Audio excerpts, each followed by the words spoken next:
Happy Friday, my beautiful black geniuses. Welcome to another edition of Freedom Fridays presented to you by the Black Wealth Rebels. And today is going to be a great one. We're talking about sinners. We're talking about the money. We're talking about the blood. And we're talking about everything that's going on with that movie in the black community. But before we get going, me and Jimmy was going at it behind the scenes, y'all. I think the boy want to smack me up a little bit, but it's all love. It's all love. Never that. Oh, and I didn't mess it up. I got stuff in the screen. What's up, brothers? How y'all doing? I control, man. Listen, man. Never mess with the product, Camari. Even if you have some wild, ridiculous opinion. How are you, Jimmy? Before you slander me, can we get going? Before you slander me, I am amazing right now. All righty. You had no ribeyes today? No, I didn't. I got a Chipotle grub today. That's all I got. I mean, little young Chipotle grub. But I'm good though. All right. What's up, Corey? How you doing, man? Man, I'm living, so I ain't gonna complain, man. You know, I had one more spring behind me, so I'm good. Man. Damn, is spring over? No, you know, my birthday. Oh. Well, matter of fact, my bad. Yeah, disrespecting the man. No, I'm not. Stop it. Happy birthday. You already sold this. You already sold this out last night, but I digress. Go ahead. I didn't sell you out last night. You did. No, he was out for your brother's birthday. I agree with the reasons he wasn't there, man. No, he dissed this. I had an emergency. All right, I'm out thousands of dollars right now because of that emergency. Corey, you take it from all you want to. He dissed this, yo. Because my gas is off. I got gas problems. I got car problems. What do you want me to do, brother? Was your gas off the day before? No, I was on my anniversary, man. But anyway. No, you were. You were such a. You know what? Go ahead. That's fine. I did on Monday. By the way, everybody that's coming in, did everybody see the movie yet? Did everybody see Sinners? Yeah, let us know in the chat. We saw that's what Jim's trying to slander me about. If you have not seen Sinners, this show is not for you. You need to take your ass off the head because we're gonna be all up and through there, and no pause. We're gonna be all up and through. Lorraine sent you a happy birthday message on the timeline of Core. I saw a couple folks in the village send Core a message, so you know folks are showing you love out here. Bro. Happy birthday to Core, man. So what's the anniversary day, man? Let me see. I'm reading Brittany's comment. She said it's not streaming on By the Hood, which I think it is. Let me see. I mean, you know, somebody try to sabotage the page. I don't know. Here we go with the slander again. I'm messing with you. No, it's on there. Brittany, I'm watching it now. It's you know what? I tried to put it on the Black Wolf Rebels page, but I messed up. So. How you messed that up? Because I started arguing with you about nonsense. I hear that. See, how you blame me for your F-ups, yo? It's all your fault. You blame me for your F-ups, dog. All right, but listen, before we get into the show, I wanted to show everybody something. And I wanted to see y'all thoughts on this. Not that. That's from the most important, impactful journalist of our time, FOH. Where's that brother Don Johnson at, man? I need somebody to slander this boy for me. I do feel he's one of the most impactful journalists of our day. Now, I'm not getting off that because you don't have any empirical data to back up your claim. You don't have any empirical data. I do. What's your empirical data? Because Corey, you always side with Jim. That's a given. But that's not what you said. It's always 2 against 1. Pause. Oh my God, that's not what you said. See, listen, Camari likes making victim noises. Pause. But listen to this though. I'm not making victim noises. I don't know what impact you have. I mean, shucking and jiving for Hillary Clinton. I love how you only bring one piece of a thing. You only bring one piece of a thing. I'm not agreeing or disagreeing with the statement that's being made. All I'm saying is the statement that was made that he is the most impactful. I said one of. No, that's not what you said originally. That is not what you said. That's not what you said. I meant to say one of. No, you didn't. Well, you meant to. I also said, not what you said. Okay, I believe I said it could be argued. I didn't say that. Now, here's my question to you. We're going to talk about empirical data. No, we're not talking about that tonight. We're talking about the show. Stick to the show. No, I want to know how you measure that. How do you measure it one way or the other? Stick to the show. Nobody wants to hear us argue. I can't prove it, but nor can you. I'm sorry. Go ahead. Here we go. Church is that do. That's not what I wanted. You got me all confused, man. I blame you. See? I blame you, man. That's because you lying. Right? Why y'all doing out here in the audience, man? What's really good, man? Let's do an audience check. I blame Jim, man. I blame Jim. I know you are. It's all your fault. Just like the Yakubian man. Won't blame you. You ain't right. You ain't right.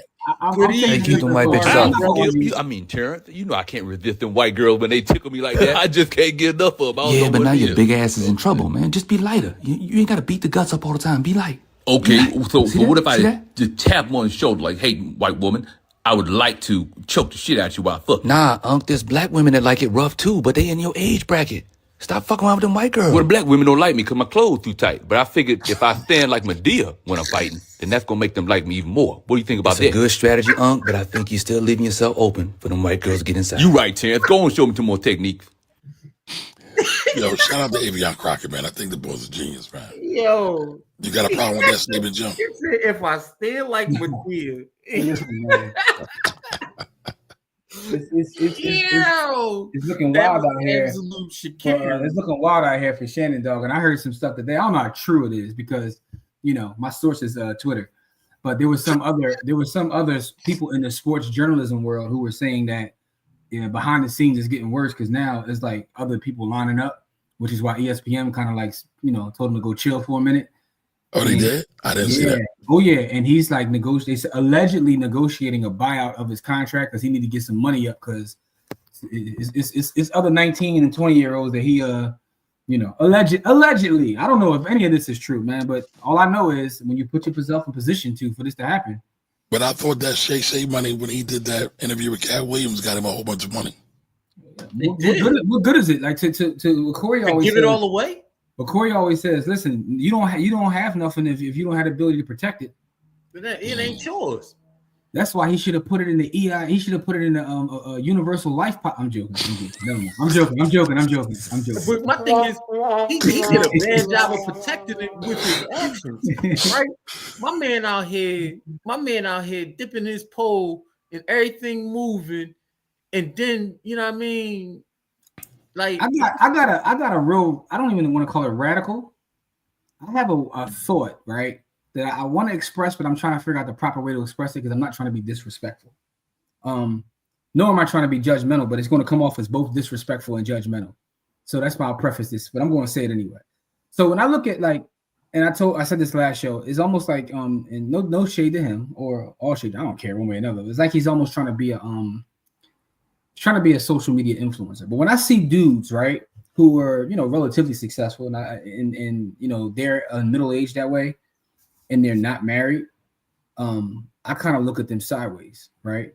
I've always talked about marriage and relationships being the cheat code. And not even married necessarily, even a long-term relationship. You know what I'm saying? Like, but having that partner, to me, that's how you elevate to the next level, right?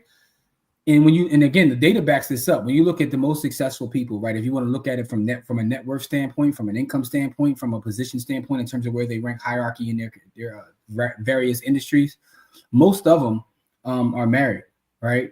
So I do know that it's going to come off crazy, and I'm not trying to be disrespectful to some young old head bachelors out there. But if you're like 60 years old and you still out here chasing 19-year-olds.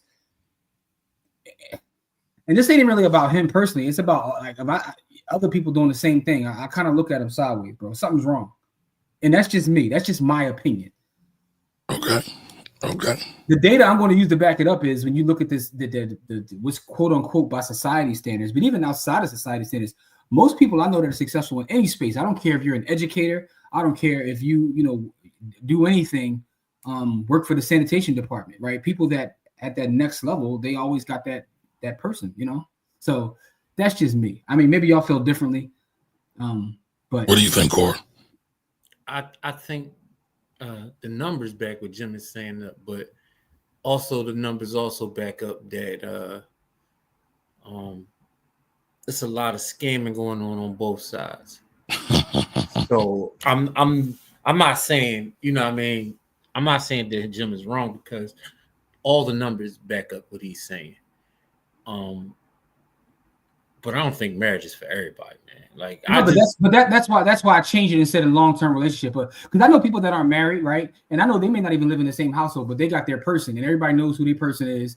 You know what I'm saying? They got that that they can. You know what I'm saying? But that's why it's kind of weird. Like I think about the fact that you're almost 60 and you want to be in the love cave of a 19-year-old, like outside the love cave. outside of just being explicit. what else are y'all conversing? What kind of energy are y'all sharing outside of So you mean to tell me a 19-year-old can't be a soulmate for a 60-year-old? They can, but for what? Like, what would bring? What conversation do you have? Like, as a 55-year-old, she could be mature. They say women are more mature than men. Listen, man, what are y'all 19 and 60? Y'all are 19 and 60, right? What could y'all possibly have in common besides sexual energy? That's it. That's it. There's nothing else y'all can have in common unless y'all was like, y'all both survived the plane crash or some crazy shit. Like, what the fuck do y'all got in common? Like what is, like, seriously, like, if you got 60 years of life experience and the other person got 20, what do y'all have in common besides sexual energy? Oh, that means that he's like 41 when she's born. That means that the majority of our audience right now who's watching this, your soulmate may not have been born yet. No, bro. And listen, what's crazy, I say the same thing about Hugh Hefner. I say the same thing about, like, what's the boy who just had the like De Niro? He just had like a baby, and he's 80. He like 80. You know what I mean? Like, but everybody want to talk about Nick Cannon. No, but I'm just saying the boy just had a baby at 80. What's the Isley brother? The Isley brother just had a baby. You on tour? You 85 years old having babies, bro? Like, what's wrong with you? All I'm saying is this, right? The point I'm making is that, like, it's just weird, right? There's something about, like, the idea of being with someone. Like, so for instance, right, when you do business with someone, and this plays itself out all across the world, right?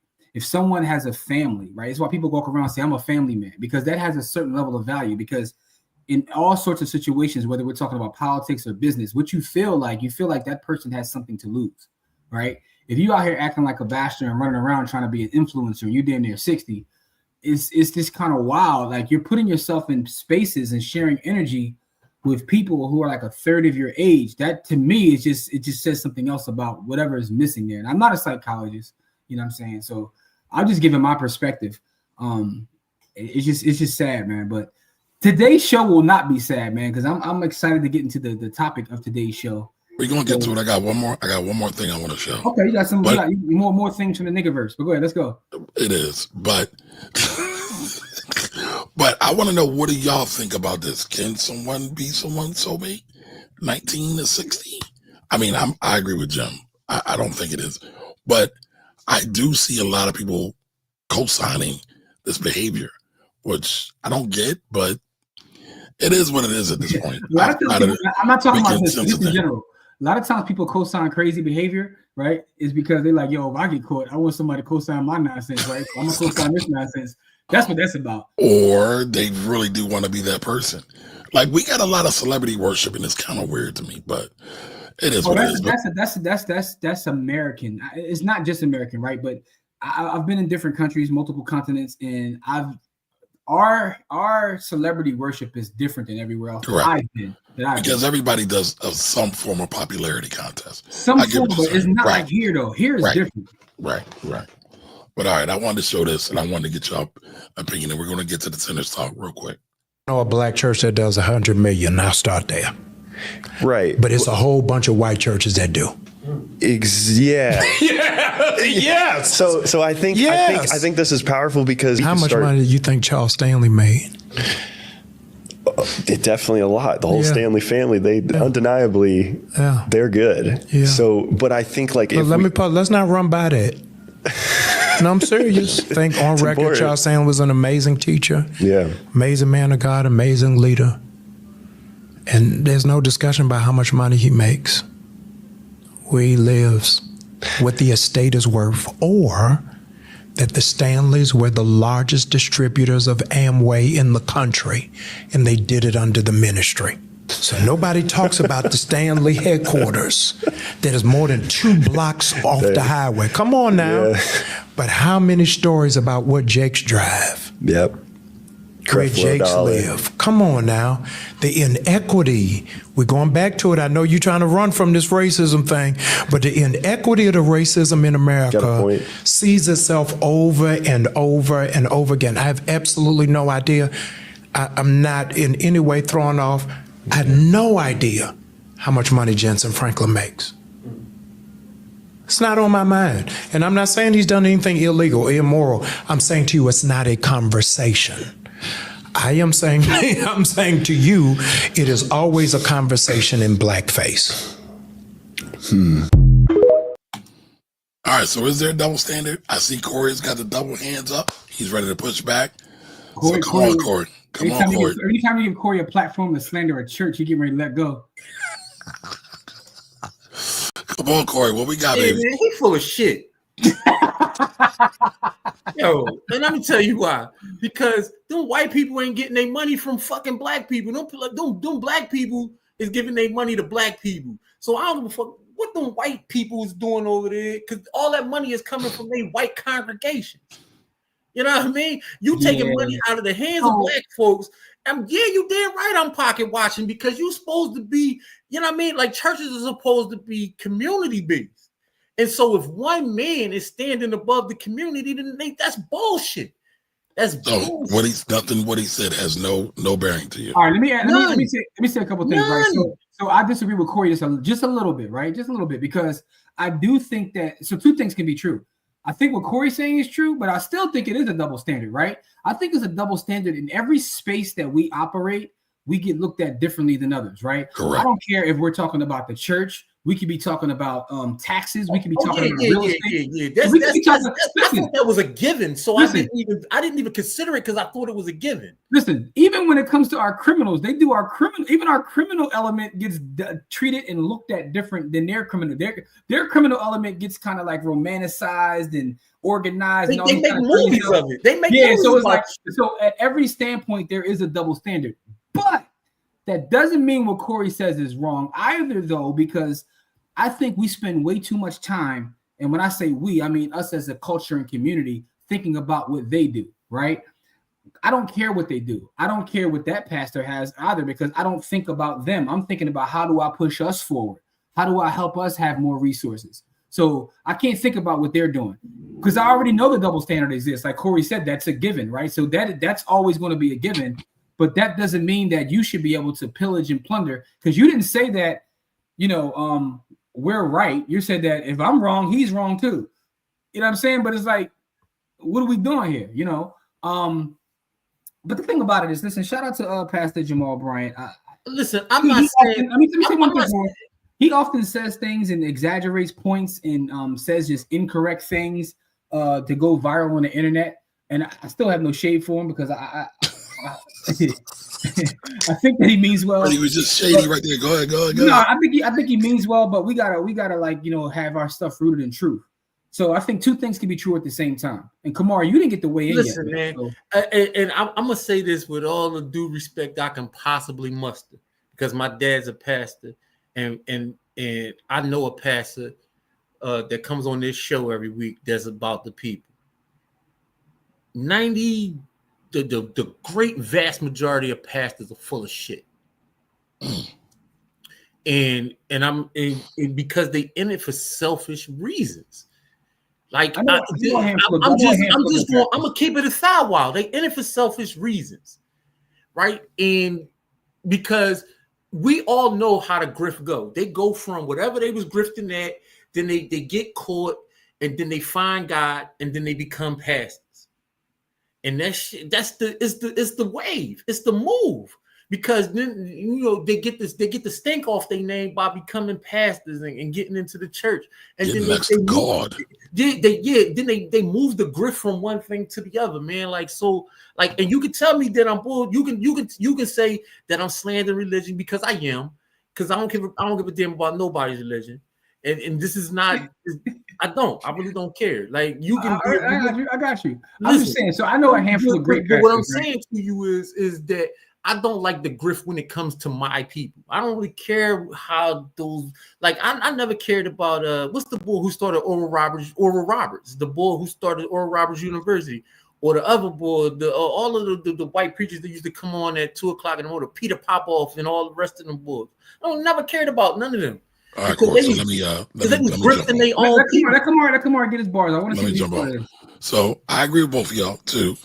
What I will say, I'm leaning more towards Jim, but I'm gonna say this: y'all can both say that y'all don't care about what those other people do. No. But our people will use other people's examples to trash our people. So we have to pay attention to the narratives that are formed. And a lot of times, a lot of times we will say the same dumb shit that a lot of people say. All pastors got Cadillacs. All pastors got Maybachs. They don't. I'm talking about the black ones. Mm-hmm. But everybody thinks about it. But nobody wants to talk about the other side. I'm talking about black folks now. Mm-hmm. That's all I got. I mean, I'm looking at Miss Edie's kitchen comment, and I'll say this. I'll say this.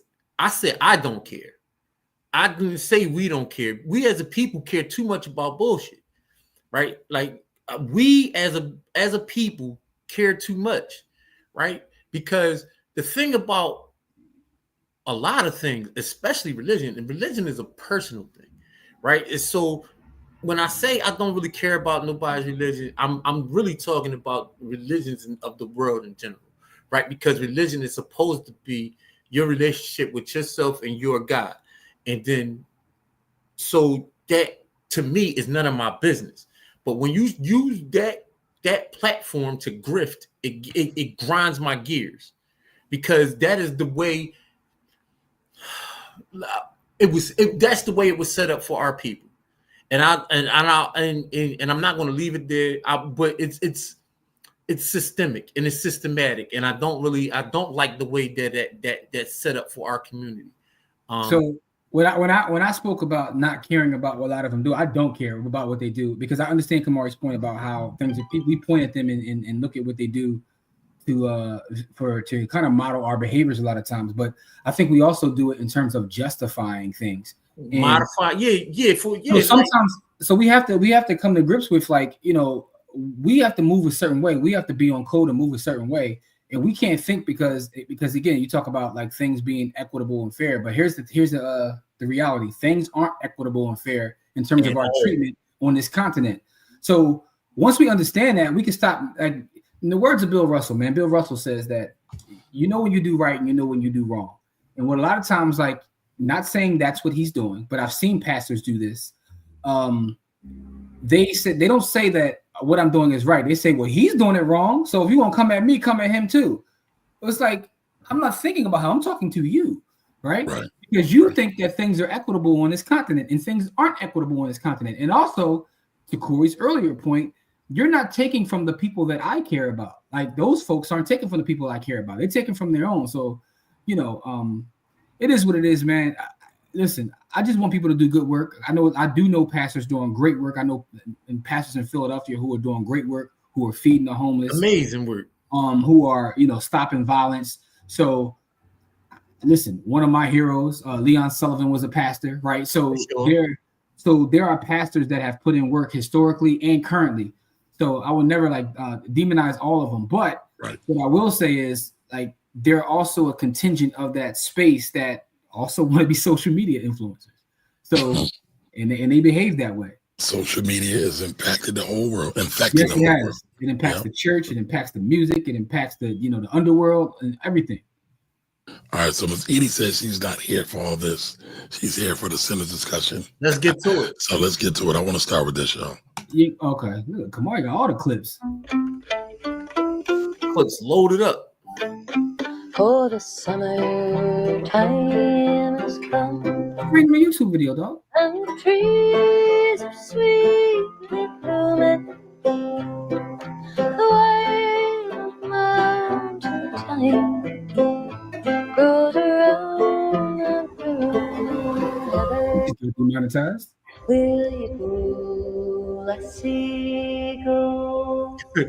Yeah, this dude. We'll all go together to the wild mountain thyme all around the blue river. Will you go, lassie, go? I will build my love a bower by yon cool and crystal fountain. On it I will plant all the flowers of the mountain. Will you go, lassie, go? And we'll all go together to the wild mountain tide, all around the blue. Will you go, lassie, go? Will you go, lassie, go? All right, so I know a lot of people are saying Sinners is a vampire movie. It's not a vampire movie. It's a black love story, y'all. Many of y'all might not get it, but it's way deeper than some vampires or some fantasy. There's social commentary. There's black love. I mean, and the deal for Ryan Coogler is through the roof. But we'll get to it. Yo, I know Jimmy. I hear people do what you just did.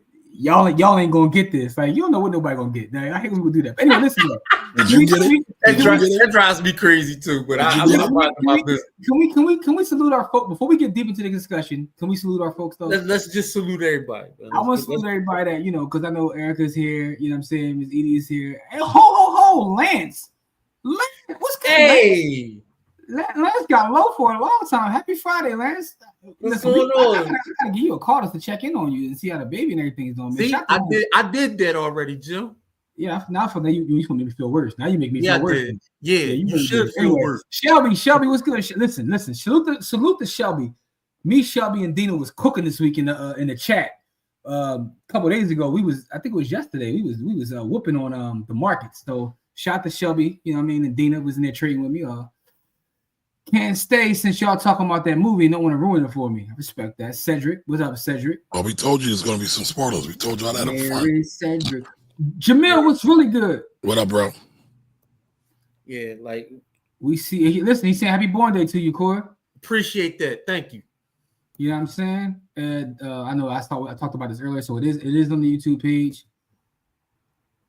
At least let's get all up and through there.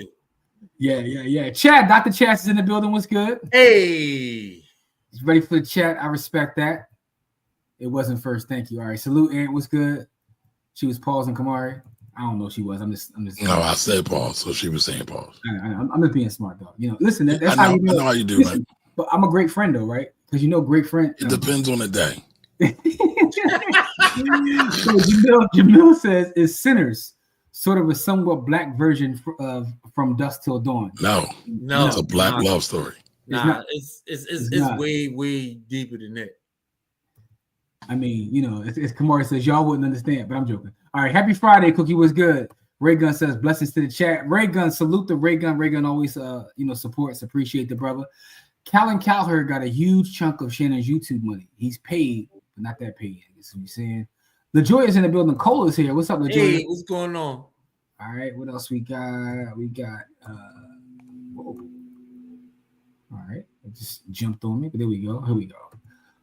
Getting married is a force multiplier if you find the right one. Anthony, I co-sign it at 1,000%. If. Yeah, heavy on if you find the right one, because you find the wrong one. Heavy on the if. Yeah, I mean we switching from multiplication to division. Like we switching. You find the wrong one.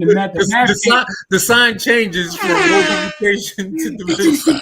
Good one, John. The math might change on you. You know what I'm saying? Frontal lobe is underdeveloped at 19. That's a great point, Miss Edie. Your frontal lobe's not even fully developed. You know what I'm saying? And you out here with a 60-year-old.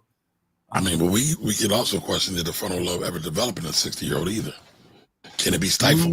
Especially getting all them football hits. CTE someone said that somewhere in the chat. Cookie says she's a kid. 19 is a child that is inappropriate. The actors, the one from The Godfather.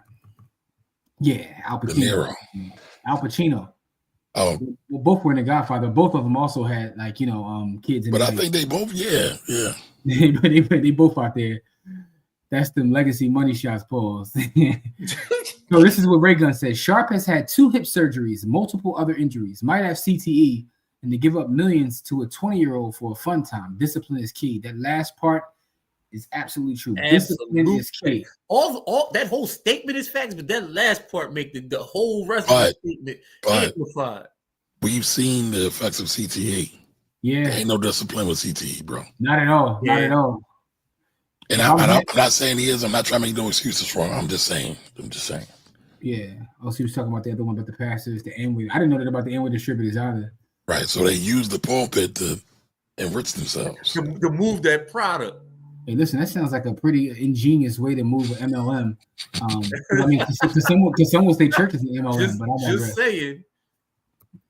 You've never heard of him being with any woman until it was all over social media that he was in the same-sex relationships. Next thing you know, there was sex tapes was leaked with some women.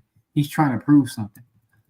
I don't think so, man, because he got allegations going back to like 2003. Ain't Jamal Bryant's church growing weed now? I have no idea what. I don't really care about that. I didn't see his online activity. Maybe he is. I don't know. I didn't see his online activity. Listen, man, if the church is on top of being a space where people congregate to share their religious energy, it's a business, right? Because isn't he the one that was just on the internet a couple weeks ago talking about Michael Jackson didn't have no will? Yeah, he did. No, that was him too? No, it wasn't him. Who was that? That was Shawny O'Neal's husband. Oh, you sure? Yeah. I think so. What's Shawny O'Neal's husband? All we had to do was look at Courtney's video because Courtney did it. It's on her video. Well, no, keep going. No, that wasn't. That was Pastor Brian. Okay. Yeah, that was him too. Which wasn't even true, but that was Pastor Brian. Because Pastor Brian's also the one behind Target, right? Yes. Yeah, it was him. Hey, listen. He's community-based. He sends students to universities, fed and feeds people since the pandemic. New Birth supports the community. Okay. I mean, I don't know anything. All I know is his internet behavior, which is, sometimes troubling. Charles Stanley has plenty of ethnic people in his church. I don't even know who Charles Stanley is. I know who Morgan Stanley is, not Charles Stanley. I know he is. I know. I know Charles Schwab. Money for a is. long time. Okay. Charles Stanley been getting money for a long time. I know Charles Schwab and Morgan Stanley. He related to any of them? He been getting money for a long time. Hey, listen. I just looked his name up. They say in 2024 he made $500,000. So he's old. Jesus doesn't like the megachurch preacher's actions. Demon says there's always good and bad in every space, place, and race. There are weeds in everybody's yards. Ooh, I like that. There are weeds in everybody's yards. Gotta feed the grass and starve the weeds. All right, Dina's out here preaching today. You know what I mean? I sent some donations to Dina tonight. She's preaching right now. So, are you going to do spoilers?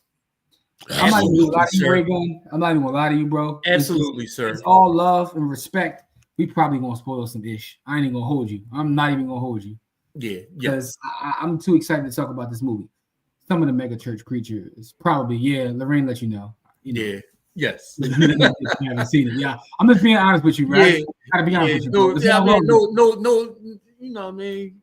We love you, Ray Gun, but we about to spoil some ish. Yes, Simon. I saw the movie yesterday, as did me and Corey. Camari sold us out. But anyway, I saw the movie yesterday. My favorite scene was in the juke joint where all the different genres of music was conjuring. It was very powerful, but I'm going to give this movie a 2.5. Damn! Hold on. 2.5 out of what, though? Out of 3? Out of 3? Out of 2.6? I don't care what it is. It's not good. Even if it's a 5, that means it's 50%. That's a. What if it's out of 3, though? It's not out of 3.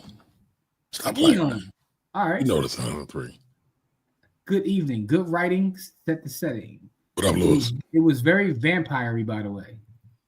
It was only okay. The vampires ain't come into the second half of the movie. Kamari called this unrefined heathens. He really did. No, I didn't. You did. No, I didn't. Y'all not gonna understand. I didn't. The only one I called unrefined heathen is Jimmy. That's it. What I gotta do? In my 50 Cent voice, I know. What's that about? All right, that guitar was something. That guitar was fire. Rich, what's really good, Rich? Here. Yeah, I'm saying, speaking of Lance, whatever happened to Jose and Sherry? Listen, Sherry got talked to. It was last year. Yo, yeah, where's Jose at? Jose, I do gotta follow Jose and check in on Jose because I ain't heard from Jose in a minute. I gotta check in on Jose. He's usually a part of our camp every summer. Yeah, he is. I gotta check in on him. He's part of everything. Check in on Jose. Is it really a black love story? I've heard so much about demonic imagery. I am cautious about seeing the movie. I've seen that, and after I saw it, I was like, so those people who told you it was demonic, they are not lying, and it's not demonic. It's not demonic. No. She said demonic imagery. There is a lot of demonic imagery. But let me say this, and this is a person as a PK, as a pastor. This is demonic imagery all up and through the Bible. So you want to talk about demonic imagery, but I'm just saying it's all up and through. So, if you've read the Bible, there's demonic imagery all through there. But what I'm saying to you is it's a visual demonic imagery on the screen. Yes. So here's the question. How do you hold on, Jim. So I said it was a black love story. I still stand on that. Demonic imagery was used to tell the story, but I wouldn't say it was a demonic movie. Because you got to be careful with that. Because people will say demonic imagery, it was a demonic movie. No, it wasn't. It was truly a black love story. But go ahead, Jim. No, I was just going to say that. How do you define the demonic imagery? Because it did have demonic imagery. If we're being completely honest, it had that. Doesn't mean that it's a demonic movie, right? And that's what you said. But I haven't heard anyone say it's a demonic movie, but I did see people say it has a lot of demonic imagery. And a lot of people don't even want to like participate in watching anything with demonic imagery, even if it's used to tell a narrative. Let's see. So Miss Edie says, "Isn't everything a business?" It is. Even marriage. Even marriage. About, yes. Oh, for sure. Just about. Yeah. Anthony Bolton, and what up? And says that Michael Jackson definitely had a will. I mean, not according to Pastor Bryant, but I mean, that ain't what Pastor Bryant. Well, that's why we don't listen to unqualified people. Whoa! You cooking? Pastor He's not, in that area. He's not qualified. He's not qualified. He's not qualified. And that's a big problem that we have in the black community. We're listening to all the wrong motherfuckers. Excuse my language, but not excuse my language.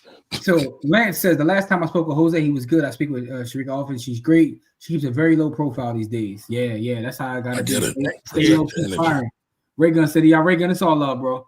We love you too, bro. We'll see you next week." 2.5 out of 5. Yeah, you ain't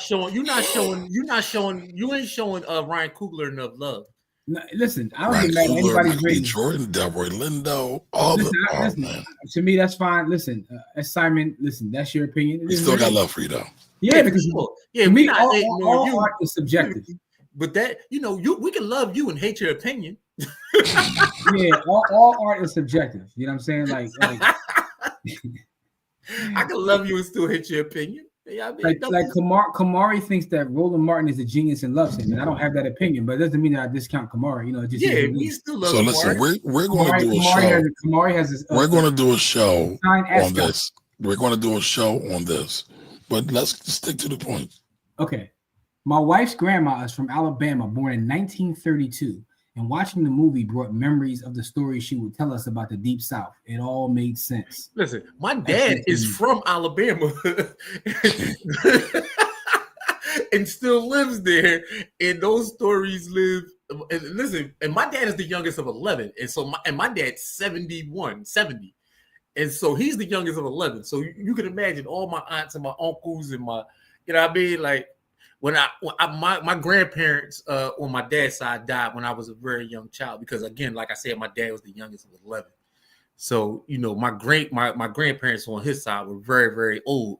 Gotcha. You know what I mean? So they died when I was like 5 and 6. Like my grandpa died, and then my grandmom died when I was like 6. So, you know what I mean? Like, so you can imagine the stories that they had, you know what I mean? And then the stories my aunts, my uncles, and my dad would tell me, man. Yeah, it all makes sense, man. And it's all going on. But Jimmy sent me this clip, so I want to share this with everybody. Mm-hmm.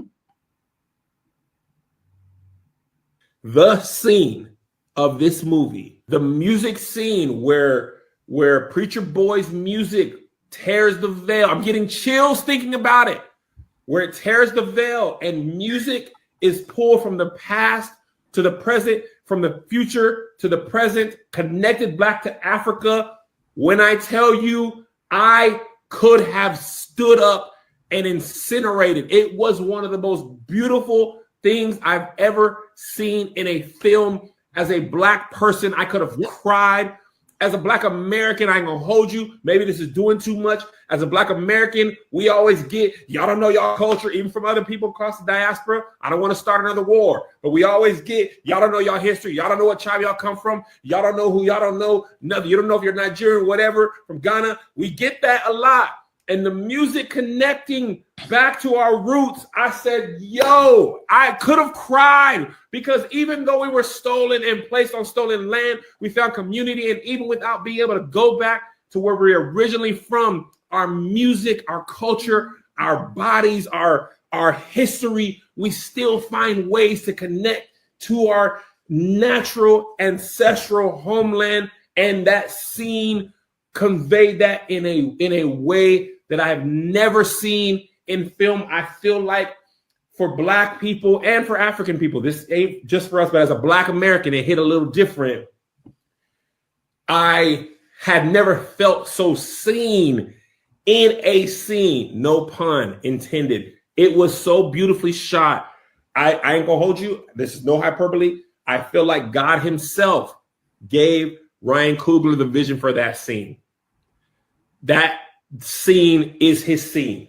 That is as much of a directorial stamp as Spike Lee's, dolly shot, double dolly shot, as anything Scorsese has done, as Francis Ford Coppola's Godfather. Sinners is on that level, and that scene pushes it to that level. It should be talked about in film schools. Instant classic, 5 mics. It was beautiful. 5 cameras. Not 5 mics. 5 cameras. I'll say this. He's done that twice. Because Black Panther. I would say he did it more than twice, but yeah, go ahead. No, what I'm saying is I'm talking about with the beautiful imagery and scenery depicting Black people, because he did the same thing with Black Panther. Because I didn't really like Black Panther, the actual movie. I thought it was kind of fugazi. But the imagery, the actual the little Easter eggs he left in there, like I like the way I like his directorial style. I like the way that he connects things together for Black people. Like, because he did the same. He did the same thing in Black Panther, where he had the scene with the young boy on the basketball court, and he was and linking that with Wakanda, the young boy in Black America, and with the link to Wakanda. So, Corey, I'm gonna tell you why you love his photography, right? It's Black. That movie was Black. Yeah, Wakanda was Black. Even Fruitville Station, they're Black. And if you haven't seen his work, it might be kind of hard to understand or identify. But he always figures out a way to tie it back in. He connects different parts of the diaspora. Correct. And that's what they did in this movie, right? You had Africa, you had Haiti, you had America, all of it, and it all blended in to one beautiful melting pot. Cake. He just shot himself up to my favorite director, because this is my fourth, my third movie that I've seen of his. I've probably seen more, but the 3 memorable ones are Fruitville Station, Black Panther, and this one. And for me, I've never seen anything as beautiful as Black Panther in this movie. Like, this movie was shot beautifully, like absolutely captured. Whatever it was that he was trying to capture, he captured it. He was trying to convey messages. His messages were conveyed clearly to me. And I can understand why some people, and this is pun intended, it tickles their demons. Because it's meant to, right? For me, it didn't tickle any demons, because I understand and reconcile the same way he does. So it made perfect sense to me. But for people who do not reconcile the way that with the worldview that Mr. Coogler was trying to convey, it's going to make you very, very uncomfortable. And it should. All right, Jim. What you got? So for me, I think the highest compliment that I can give any piece of art, regardless of the medium, is that it made me think and it made me feel. Yep. So ever since we saw this movie, even leaving the theater last night, we sat around for like 20 minutes, just like kind of like in shock and talking about it. I lost sleep last night thinking about it. I did also. So it's like I'm still processing everything I saw. And it doesn't matter whether people think that it's a great movie or not, because the thing about art is all art is subjective. But because there's like albums and movies that people consider classics and love, and I'm like, I never want to see it, and it's trash, right? Yeah. But then there's things that I love. But that's the great thing about art. And the reason I say any medium, when I was in Amsterdam recently, and I was at the Van Gogh Museum, right? And I'm walking around looking at all his work. Stunt 101. Here you go. So as I'm doing this, right, and I understand what he means in the grand scheme of things in art, but some of his stuff to me is like, yo, that's trash. But then there were certain pieces where I found myself standing there for several minutes because it made me feel. And I say that to say that that's what great art, in my opinion, does, right? Yep. There's certain books, right? I remember when all of us, like, we read, the Good Sisters book a couple years ago, and Isabel Wilkerson, Cash. We read Cash. We all was sitting there like, okay, this is. I still think it's one of the top 5 books ever written. Yeah, so it's like when you have art, and that's why I said any medium, and it makes you feel something. I think that's the highest form of flattery that you can give to anyone who creates art. Now, is it the perfect film? Probably not, but it doesn't have to be, because to Corey's point, what is a perfect film though? I don't think it exists. It doesn't exist. Booty Talk 52. Outside of that, it doesn't exist. So here's the thing, right? I'm not even going to sit here and say that I caught everything that he was trying to convey, because I gotta see it again. Exactly. That's exactly it. Because there are things that I've been thinking about, and it's like, oh damn, and I'm just catching on to it now. It's almost like, I remember the first time I heard Paid in Full, I said, damn, this is dope. And I remember 20 years later listening to it and catching the line and being like, whoa, what did he just say? It's been a long time. I think that's going to be one of these things for me. And the crazy part is, I saw what Simon said in the chat about the actors. I don't think, right now, let me say this before you get kind of offended. I don't think Michael B. Jordan is that great of an actor, right? He's not. Now, I think he was brilliant in this, though. This is perfectly cast for this. This is the best I've ever seen his performance, and I'm hoping to see, like, moving forward, whether he's just like hit another stride in terms of his ability. But I see a difference in him in this versus everything that I've seen him previous to this. I think everybody killed it. I think Delroy Lindo is brilliant and doesn't get enough credit. You kill him with thunder, man. You kill him. That brother is bro. I'm a huge fan. I'm a huge fan of that man. Before you go, who was your favorite character? Do y'all have a favorite character? I do. Honestly, it's the sister from Lovecraft Country. His the one who he had who the gave baby. him the amulet. Yeah. And one of the reasons why I say this is a Black love story is because they also highlighted the power of Black women. Right? They were not shy. She spoke love and life into that man, and like when not only that. No, listen. When I was watching that scene, and I was looking around, I was like, "Yo, that's probably the most powerful thing that happened in the whole movie." Like the way she spoke love and life into that man, right then and there, like. That first scene when they were together after they went to pick up whatever they were picking up, they had made went to the house. When they reconnected. Yeah. When he went to saw the baby's grave. Yeah, and then when he came in and they were having their discussion, and she said, "Who says I wasn't praying for you for the whole time you were there? Who says you wasn't protected?" And that was a love story. That was a Black love thing. That was a voodoo thing, if you understand what I'm talking about. Because she was really into voodoo, whichever way you want to pronounce it. She was into with African spirituality. She was into African spirituality, but with Christian people or Muslim people would call the occult. Right. Which, yeah. But from that character, right? I got all that, and I agree with you. But I also got the sense that she was strong, and it was to thy own self be true. Yep. She was like, "I'm gonna love you, but I'm not going to not live my life because of what you're doing."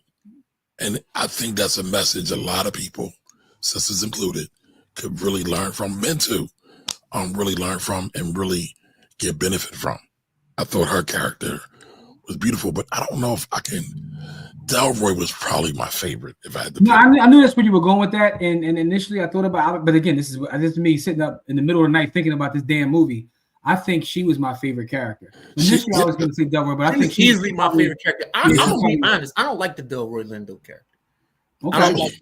I don't like it at all. I didn't like the way it was cast at all.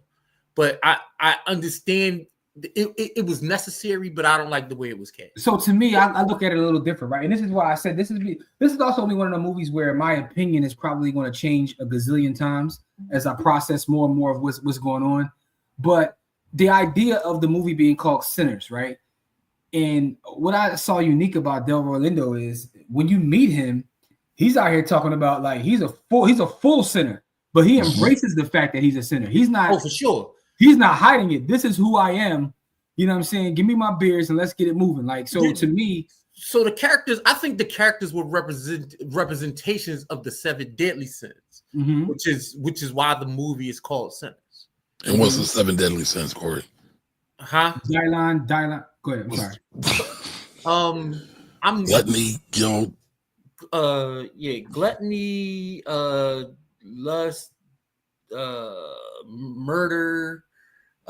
Damn, I'm trying to think because the last time I thought about the 7 deadly sins was the movie 7, which is also one of my favorite movies. So lust, gluttony, greed, sloth, wrath, envy, pride. Yep, and they were all in there, all represented. And I never heard anybody say that before, Corey. So kudos to you for that. Yeah, I think they probably won't be any good piece of art they should all be in, right? Whether it was. But what I'm saying is I think that's why the movie was called Sinners, because the representation of all of those things was there. I think so. Here's the thing. But here's the other thing about a great piece of art. I don't disagree with that at all. But I feel like there's other reasons that the movie could be called Sinners too. When you look at the juxtaposition of the blues versus the church, right? Yep. And he continuously telling him that he's out there doing the devil's music and he's sinning and this, that, and the third. And they kept on this contrast. He told them your demons are going to catch you, and your demons are going to catch you. Yeah. And the devil did show up. So I think there's a lot of different reasons, and it's funny because before seeing the movie, I saw an interview with Coogler, a small piece of it because I didn't want to ruin the movie. He didn't give any spoilers anyway, but what he said was he ingests a lot of art, whether that's hip hop, whether it's movies, whether it's these things. And sometimes, right, because they were asking him about, you go on the internet, people got all these wild things that they believe the movie to be. And he says sometimes it's right, sometimes it's things that he didn't think of, and sometimes that is what he meant, but he didn't even realize himself that he meant it, right? Sometimes his subconscious kicks in and these things will exist in his art that he didn't realize. Like, man, he said, for instance, one of the things he talked about is like through the pandemic, falling in love with, say, Nipsey Hussle's art, right? And someone had watched this movie and was like, it's crazy. Those two characters remind me of Black Sam and Nipsey. And what he said was, I wonder if I subconsciously did that. You know what I mean? Like, I didn't think I did that. I can see that though. I can see. I never thought, but I can see that. He said, I didn't consciously do that, but I was listening to a lot of Nipsey around the time when I started doing it. So maybe subconsciously, this is kind of what, came across. But I said that to say that when you look at the idea of it being called Sinners, there's a number of reasons throughout the film that you can point to it being called Sinners. But Corey's point is an excellent point. And, to me, it's definitely the best movie I saw this year. But then as I think about it, I only saw 2 movies this year. I saw G20 and this. So, it is what it is. So let's do this real quick. Let's catch up on a couple of comments. Yep. Jigga, we got that. As Simon says, it's the same scene I recanted. It was spiritual, so of course it would conjure the devils, the vampires, etc. Okay. Zori, what up, Zori? I haven't seen it. SMH Sunday. I'm going to it. All right. Zori is an amazing chef in the Philadelphia area. Holy congratulations to you. Zori Cooks. Did Zori do that drop that I had last time? Yes, he did. Yes, he did. Shout out to Zori's salmon, yo. Zori's salmon is fire. Hold on, Jim. I need you to do something for me. Say that again, please. Yo, I want to shout out Zori Cooks. I didn't even realize that, but Zori Cooks, listen, you have some of the best salmon, and that's salmon, not salmon, as some of y'all say, that I've ever tasted, yo.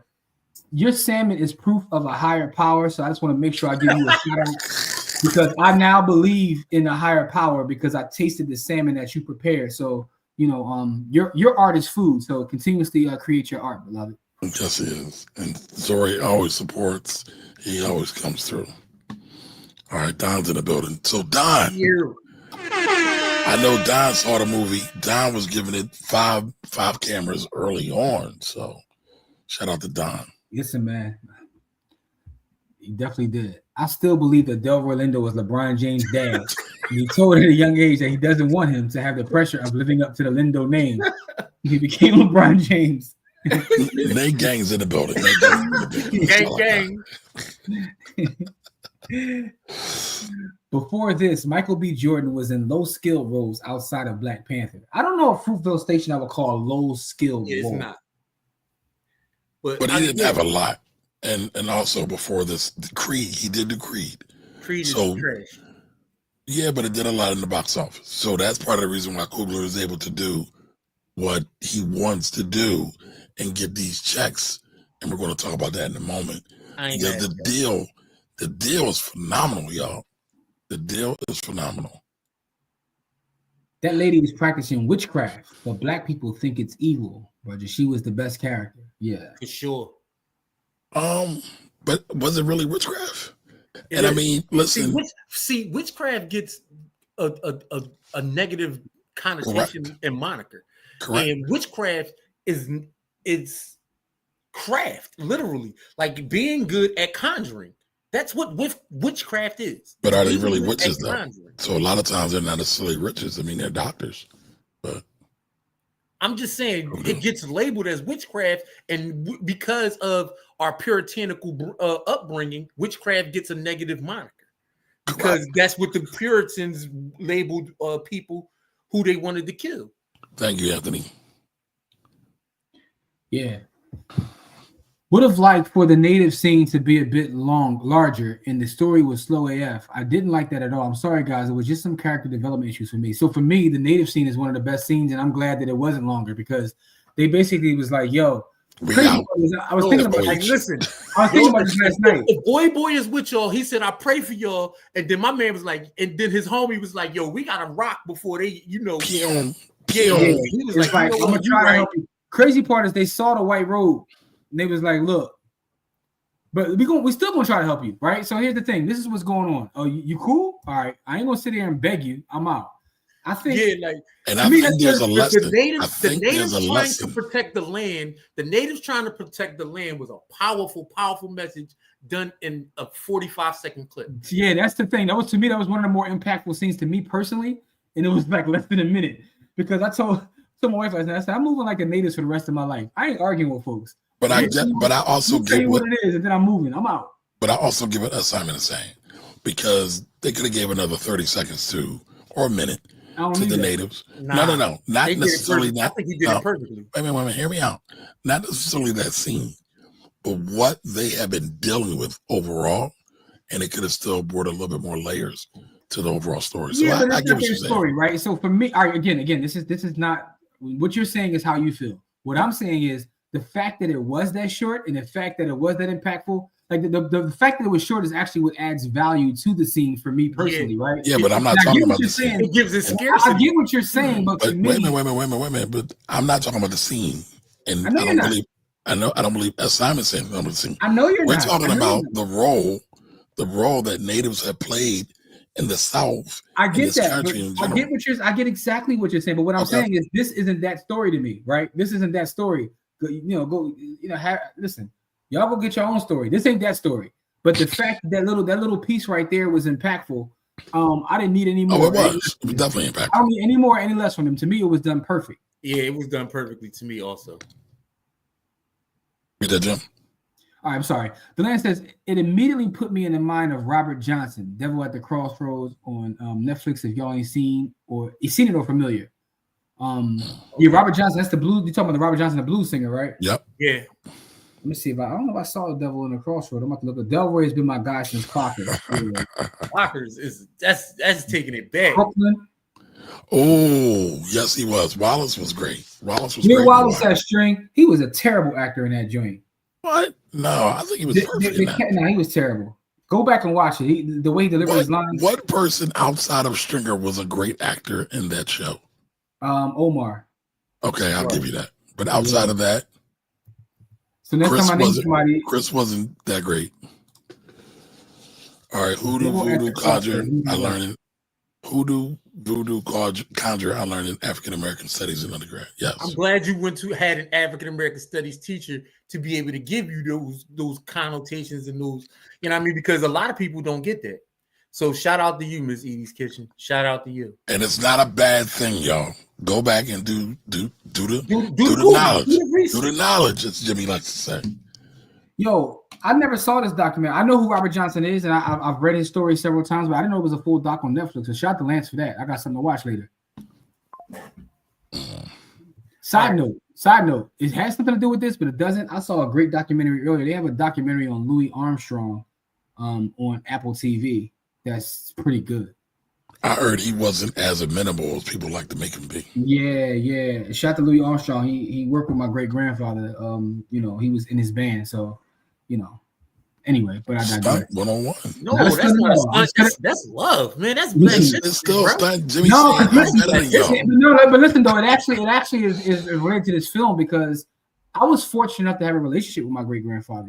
That's dope. Now that's dope. He passed away when I was like 8 years old. But for the first 8 years of my life, like I would sit down and talk to him all the time. And it's funny because I thought about him last night watching this movie, right? Because he was a jazz musician and this is the kind of music that he listened to in the house. Like, so this movie actually made me think about him. So anyway, I digress. I agree, Jamel. I agree. Jordan was great. Where Wallace at, String? He was what the role needed. He was what the role needed. He plays a certain kind of role well, right? Because to be honest, his role in Black Panther and his role in this movie were very, very similar.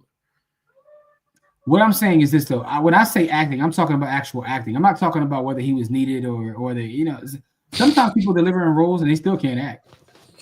Snoop deserves an Emmy for her role in the I agree. She got one of my favorite lines in the whole show. You earned that buck like a motherfucker.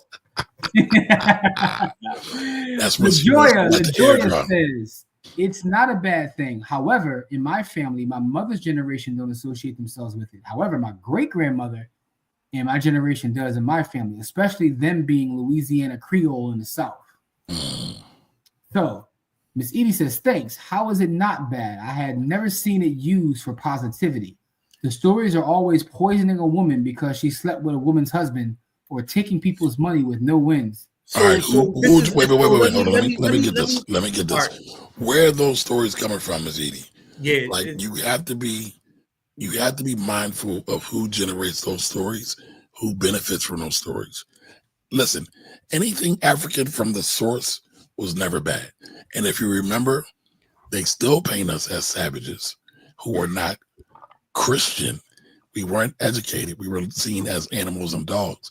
So of course they're going to promote that and make it be seen as something that's not quote unquote godly. I just gave you the roots of it too. Our puritanical upbringing in the United States, right? Because what happened is the Puritans came in and they labeled anything that wasn't Christian, they labeled it as black magic. You know what I mean? Anything that healed, they labeled all of the things that the natives to this land did. They labeled all of the things, all of the previous religions that were here before them, they labeled it all witchcraft. Look up the Salem witch trials. And so what happened is it all got labeled. Even the good, the bad, the indifferent, it all got labeled as what it got labeled as. Yep. And then if you look, you just have to look at the history of how our country has labeled anything outside of what it was. Yeah. What up, Markia? Markia was really good. Markia, did you see Sinners? If you did, let us know what you thought about it.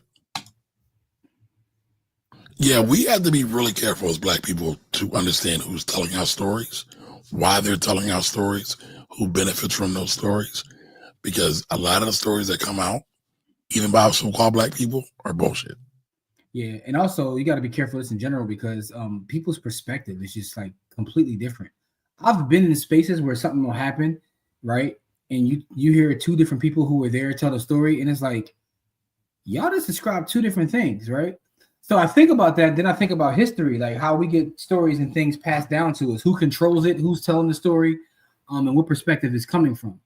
which is why the music scene was so powerful. Now, Miss Edie says allegedly a woman in my family slept with a married woman, married man. The wife gave her food, and my uncle told me when he came home, my great-grandmother has worms crawling from her orifice on her bodies. Whoa! Now, but I want to say this. Have we not seen this in Christian households?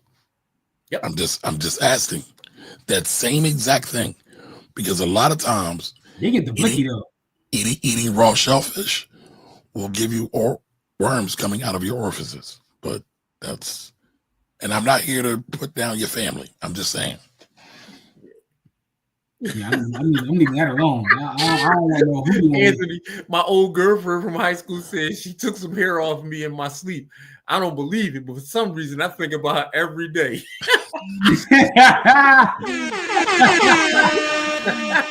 Best to have an ad. Best to have an ad. Put that sunshine on you, beloved.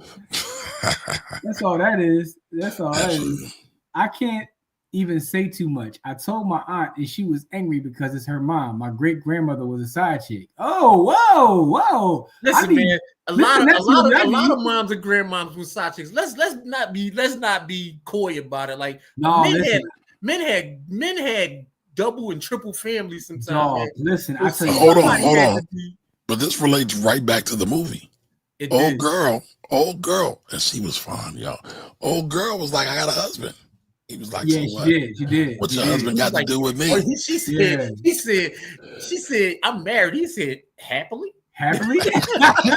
He was smooth with it too. He was smooth with it. Listen, he was struck from go. He saw that chocolate. But listen, though, he was like, the next movie I need to see is the one about Miss Edie's family, because it's going down over there, doggy. Yeah.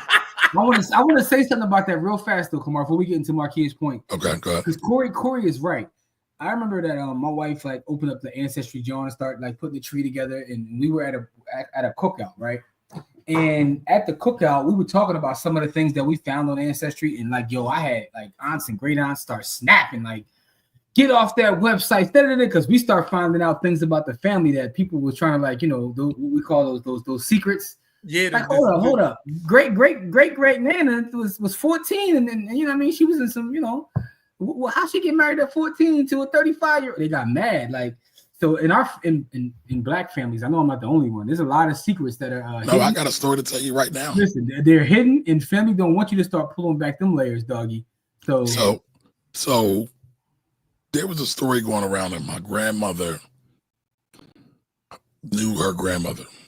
And that might sound weird, but I found out after my father's passing, because he had mentioned some secrets, but he said it don't even make sense. But I found some documentation that this woman that was always told to be my aunt was indeed my grandmother's mother, my great-grandmother, but I never knew her as my great-grandmother. In a way, I kind of feel robbed, because like I never even really got a chance to. You didn't get that relationship from that perspective. Right, exactly. So I was like, ooh. So listen, y'all, don't keep secrets. Even if they hurt, it's always worse in the long run. Listen, a lot of people was born from side relationships, man. And people, again, see, because I live in the real world and I don't live in some fantasy conjured world, right? I know these things happen, man. I've lived on both sides of the clean side where you show the clean glass. And listen, man, I've been into the deepest, darkest recesses of Black culture that you could possibly go. Like, I've been just about I don't got no side family, so I stopped short there. But what I'm saying is, I've been just about everywhere else that you could go, and so I've seen like these gentlemen have their own family stories. My family got them same stories. We all got them. We all got them. Listen, dog. Whether we know them or not, we all got them. Yeah, so it's not uncommon for that to happen. Like that's not an uncommon occurrence. So here's a question: if a tree falls down in the forest, does it make a noise? It makes a noise. Does anybody hear it? Yeah. So it made a noise, but it all depends. It made a noise, but it all depends on who heard it, right? So it made a noise though. It did. It made a noise. It made a noise. But did anybody hear it? That's not the question, though. But The question is, did it make a noise? No, I guess because the point is, does the noise actually matter? Yeah, I would say it always matters. Listen, keeping it from an economic standpoint, inflation ruins second families. You can't even do that in 2025. It costs you. Here we go. That's Nate logic right there. From the Gospels of Nate.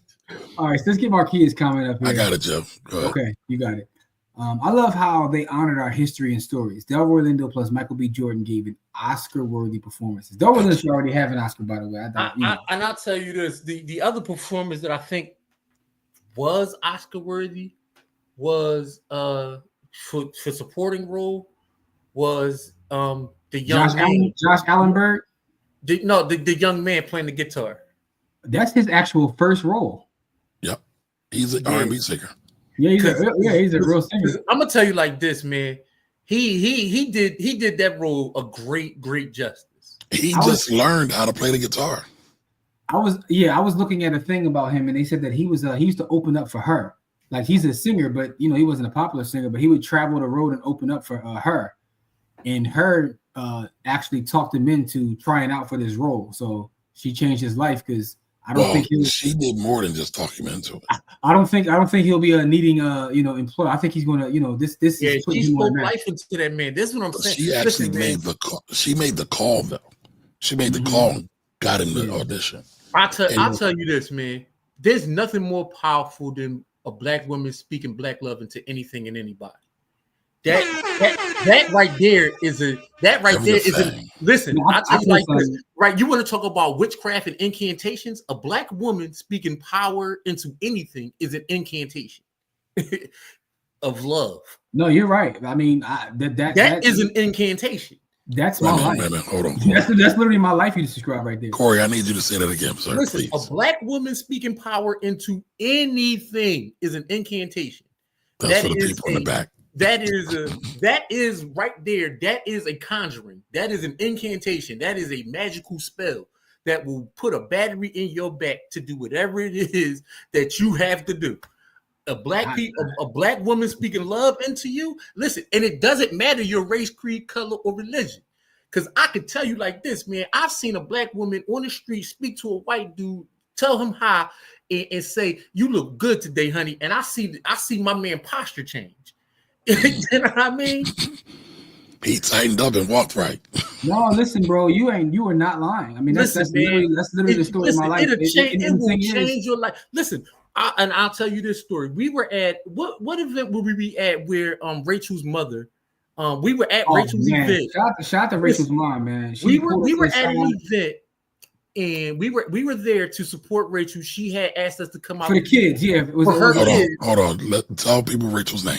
Rachel Hannibal. We were at Rachel Hannibal's event, and Rachel Hannibal is the absolute truth. You want to talk about a black woman speaking power into people? Rachel Hannibal is one of those women.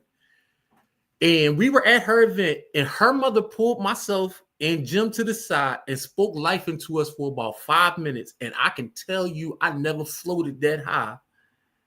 Like I floated, bro. Like I was floating.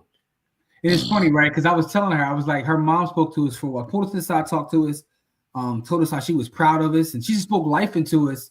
And I just felt better. And I told Rachel, I was like, yo, your mom gotta be a pastor. I felt like she added years to my life, bro. And that was the first day I met her. That's the crazy part. But no, you're laughing. I'm dead ass serious. No, it's true. But it's true though, because that's the story of my life. Like I can vividly remember, like as a kid, my grandmother was the one who made me feel like I can do anything. Yeah, literally. My grandmother put the absolute battery in my back. So I say that to say, like, tying it back to what we're talking about. Like, so she did that for him to get the role, but that was even in the movie, right? So like all these different parts of our culture were kind of put in this movie, which made it weird to me because at the end of the day, like watching the trailer, I'm like, oh, it's a horror movie. It was so I never felt scared for 1 second. But here's what I was going to say: it's almost like two movies wrapped into one. And I was thinking about this too. I was like, this is almost like two movies because in the beginning of this, it's like one movie, and then it like shifts to the horror movie. It's like it's multiple movies in one movie. Yeah.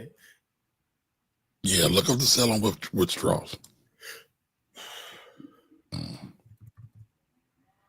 Read that, Corey.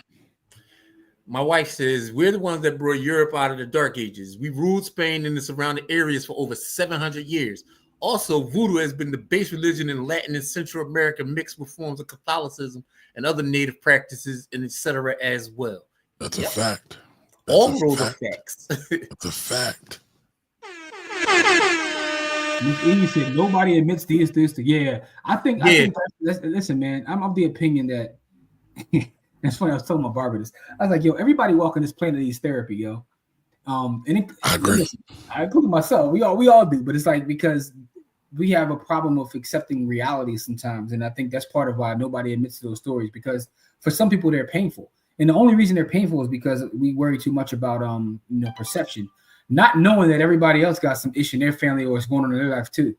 You know what I mean? Everybody got problems. The problems are just different.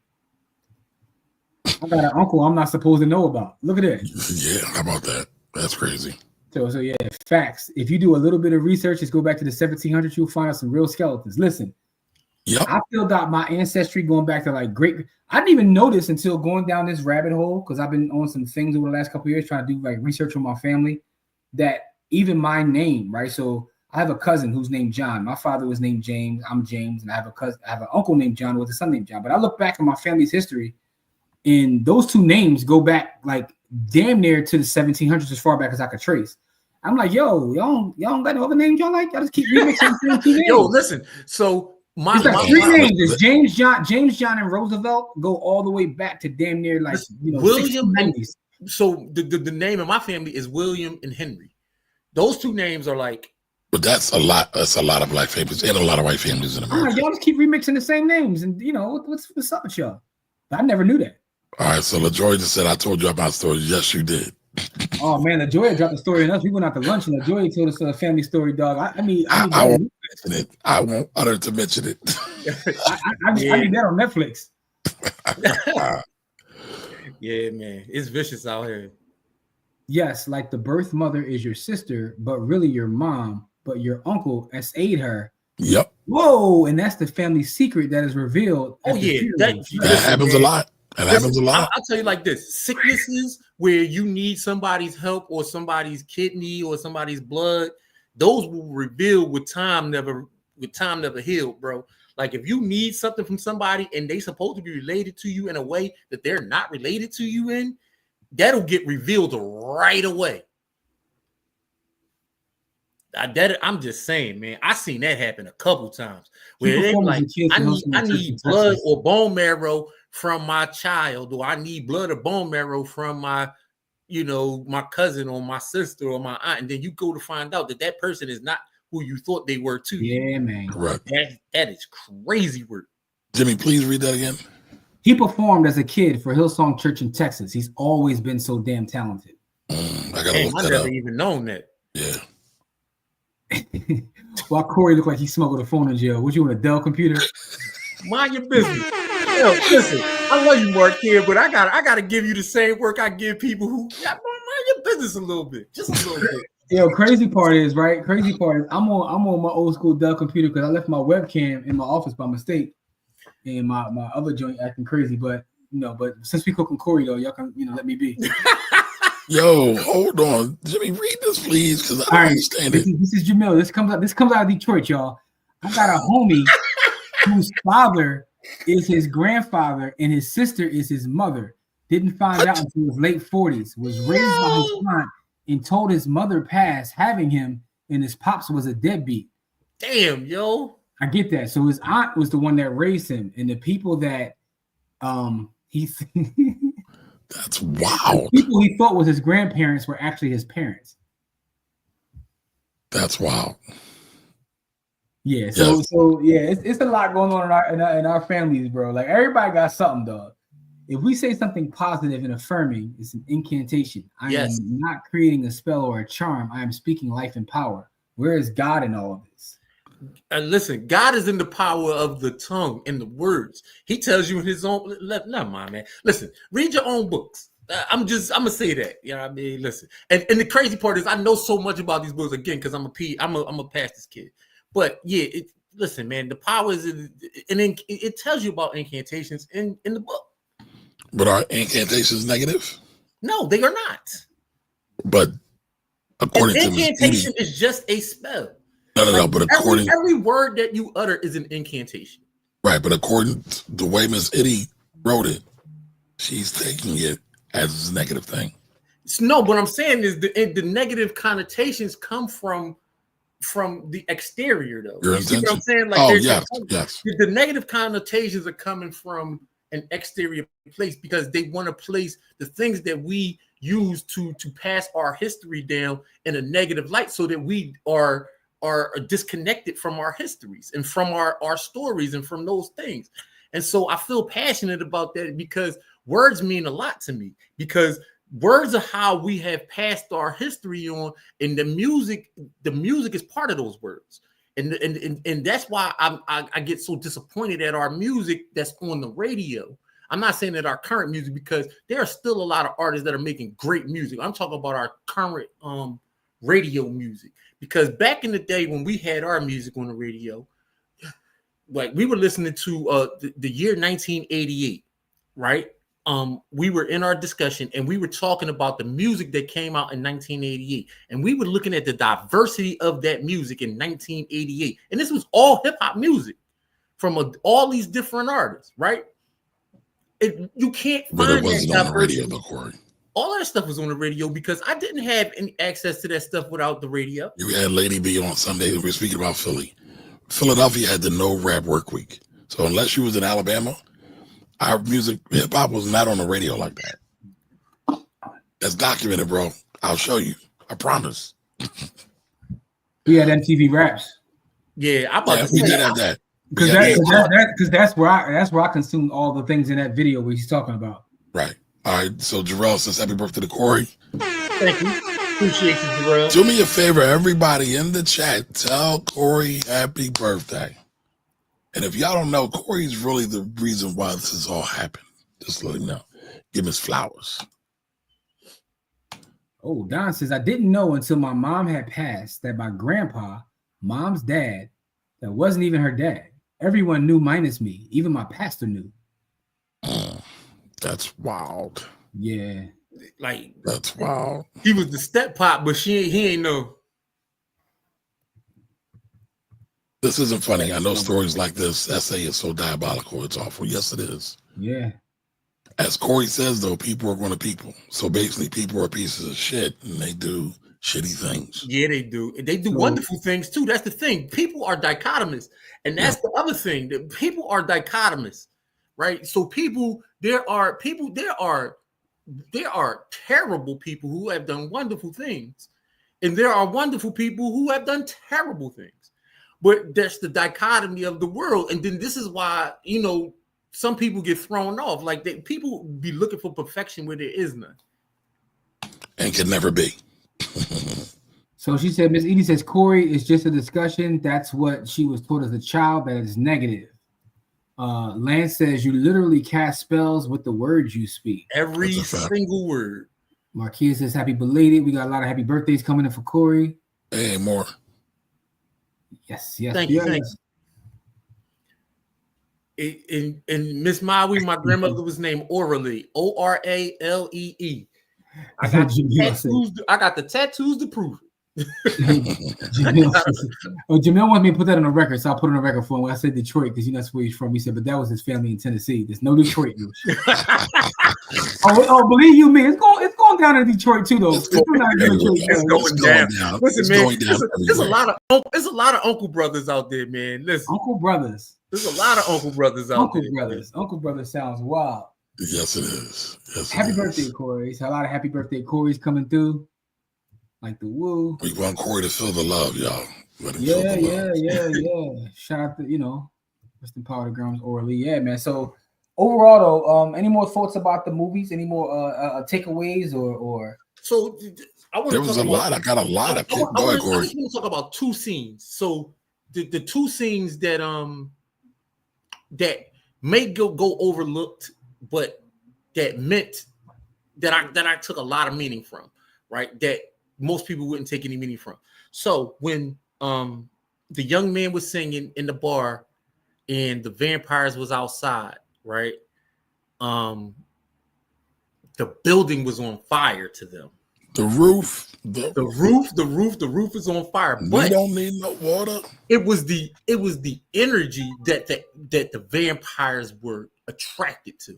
And that's what I'm saying about the power of the words. My man was speaking through time and space, and that power that through the lens of the vampires was so great and powerful that the building looked to be on fire, right? And most people wouldn't have caught that, right? So the thing about that is and then in a later scene he says, yeah, the whole reason why I came here is to get him. So y'all can just give me him and I can skedaddle and I'll let all of y'all live. Yep. Right? That right there to me was symbolic of what they do with our music. Like, yeah, just give me that and y'all can get out of here.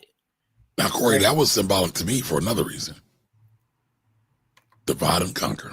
Yeah, divide and conquer too. But what I'm saying is, no, I agree with you. I'm not disagreeing. The white person coming to the door and saying, "Give me the thing that I came for. Give me that." Like colonizing the music, and then because he saw that it was on fire, and he came to colonize the music and take it away from the black people, and then use it for use it for his own gain. But think about it like this though too, right? Because I also saw the vampires as being culture vultures. They are in that same context. Yeah. Right. And they were talking about, a lot of the stuff that was wrong, all the social commentary, but it was only to get their own gain.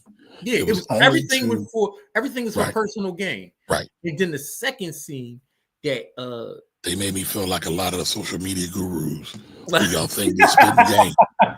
I'm just saying. Next time somebody says to buy a G-Wagon, I'm just saying.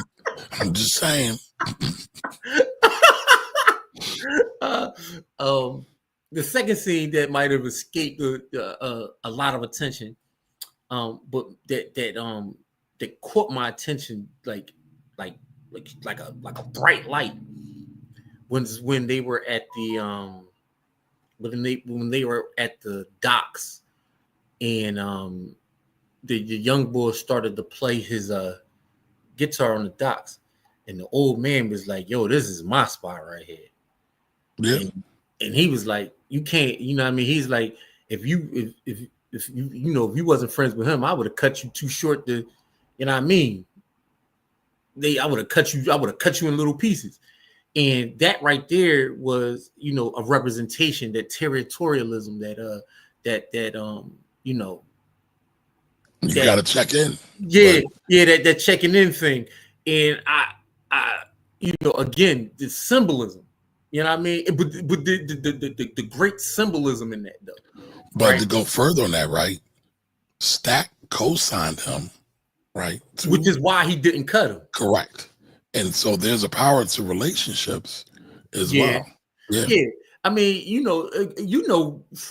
from some of the rough neighborhoods we grew up in, if you ain't come in the neighborhood with somebody that somebody knew, I mean, you get robbed, you can get shot, stabbed, and knuckled down, as Mobb Deep used to say. You know what I mean?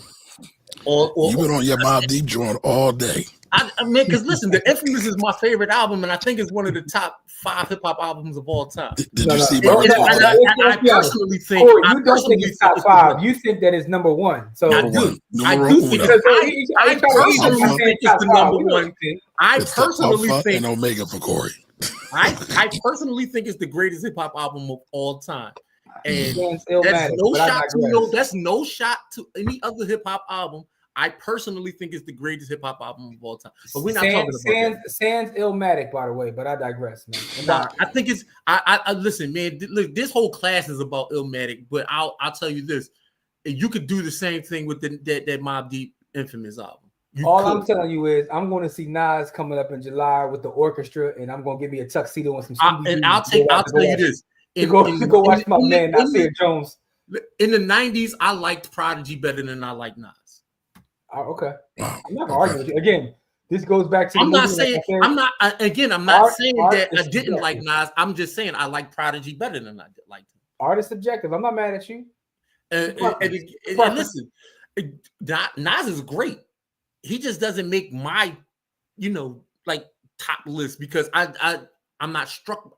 At the time, I thought Illmatic was a great album. I just like at the time they were both out. I thought The Infamous was still better.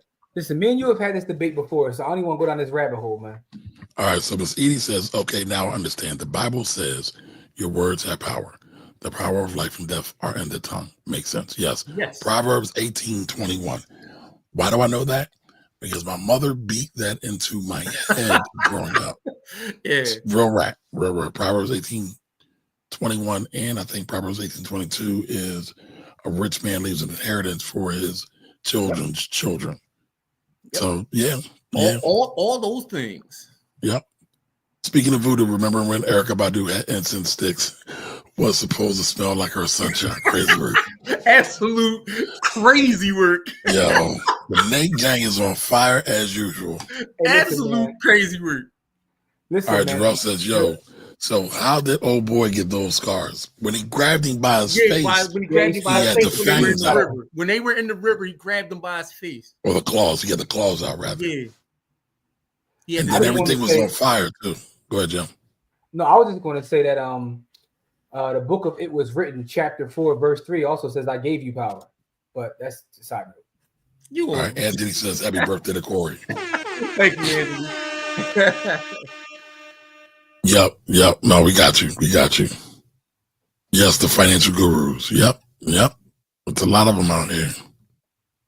It's like they like roaches. They keep coming. You kill one and two more pop up. What's good, Lance? That was the hustle for musicians. Yes, it was. And listen, it still can. I mean, if you are good at your craft and you post up somewhere on a subway, somewhere that's got some traffic, you can make a couple dollars. Any other musician pull up there, it get physical. And yes, what I was saying is the correlations, the one-to-one correlations for a lot of the stuff that was in the movie that still happens today. Like, because the movie was set in the 1930s.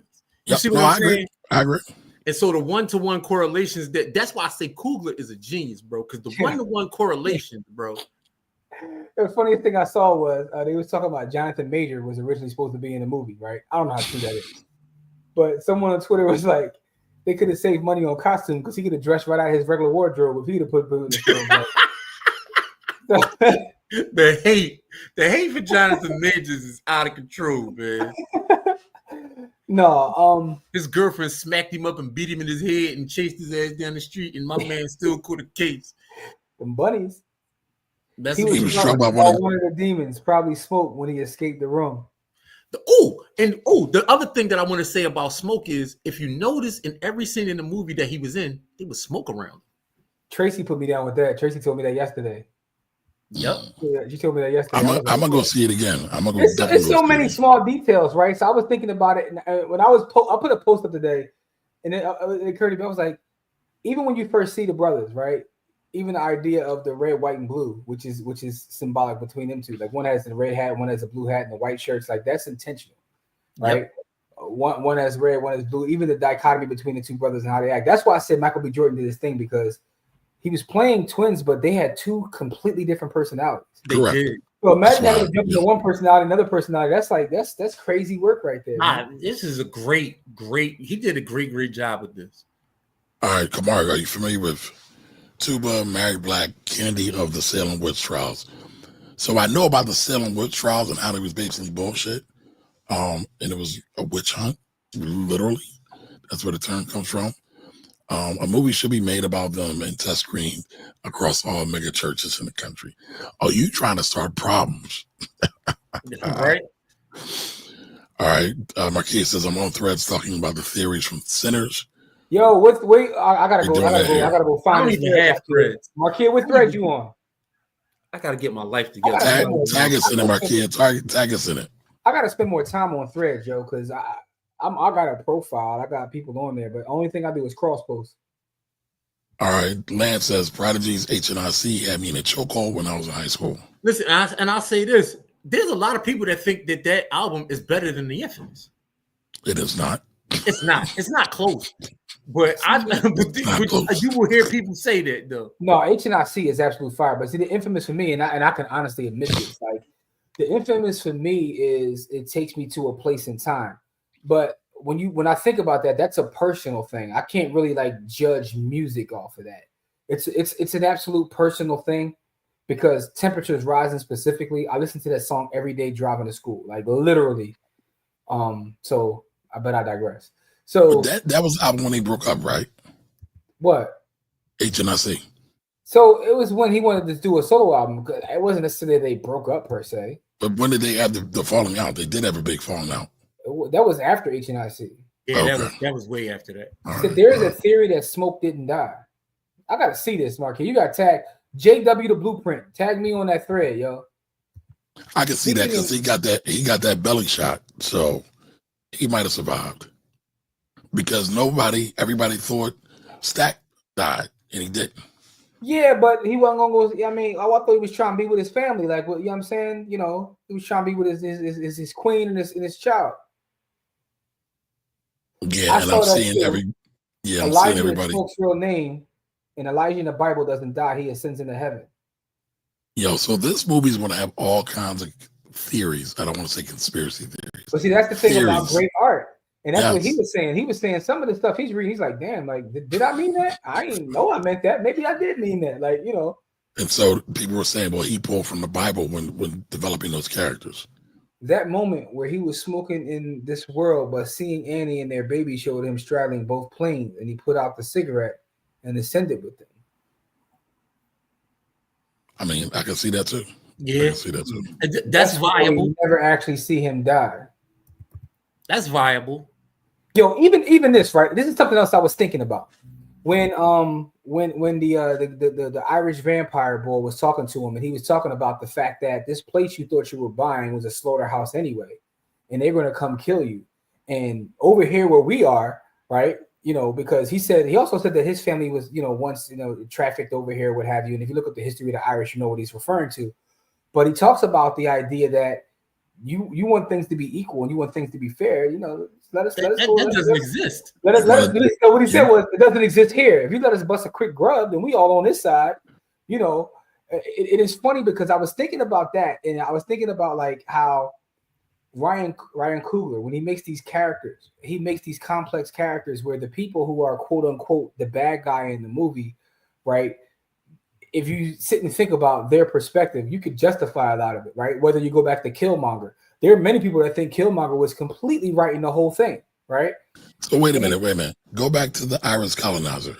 How was he justified in what he was saying? I'm not saying he's justified. What he was saying is you in America as it exists, right? He said in America as it exists, you will not get equality. He's like, it's not set up for you that way. He was like, the way to equal the playing field is let us come bust a grub and kill all of y'all and bring y'all to this side so we can even the score with these rat motherfuckers. Like, I got it, and I'm mad at Jim. And I'm mad at Jim. I'm not saying I agree with it. What I'm saying is, I got you. But I'm mad at you because you missed the wire bar. I didn't even hear what you said, beloved. I'm mad at you because you missed the opportunity to drop the wire bar. What's the wire bar where I missed? You think it's one way, but it's the other way. I didn't hear you say that. I apologize. You were supposed to drop that. You were the wire king. Oh no! Oh, you're saying I didn't. I missed the opportunity. Is what you're saying? Yes. I'm so caught up in trying to get my thoughts out. But the thing about it is, I was thinking about that because I don't know if you guys have seen Creed 3, right? But the Jonathan Major character in that movie too, if you listen to his thoughts, right, he's the quote unquote bad guy. We're all rooting for, you know, Adonis, but when you listen to him, you're like, yo, Adonis might be a piece of shit. How he treated his boy. No, he wasn't. He was not. No. Now Killmonger, I can go with, but not Adonis. Adonis was a kid.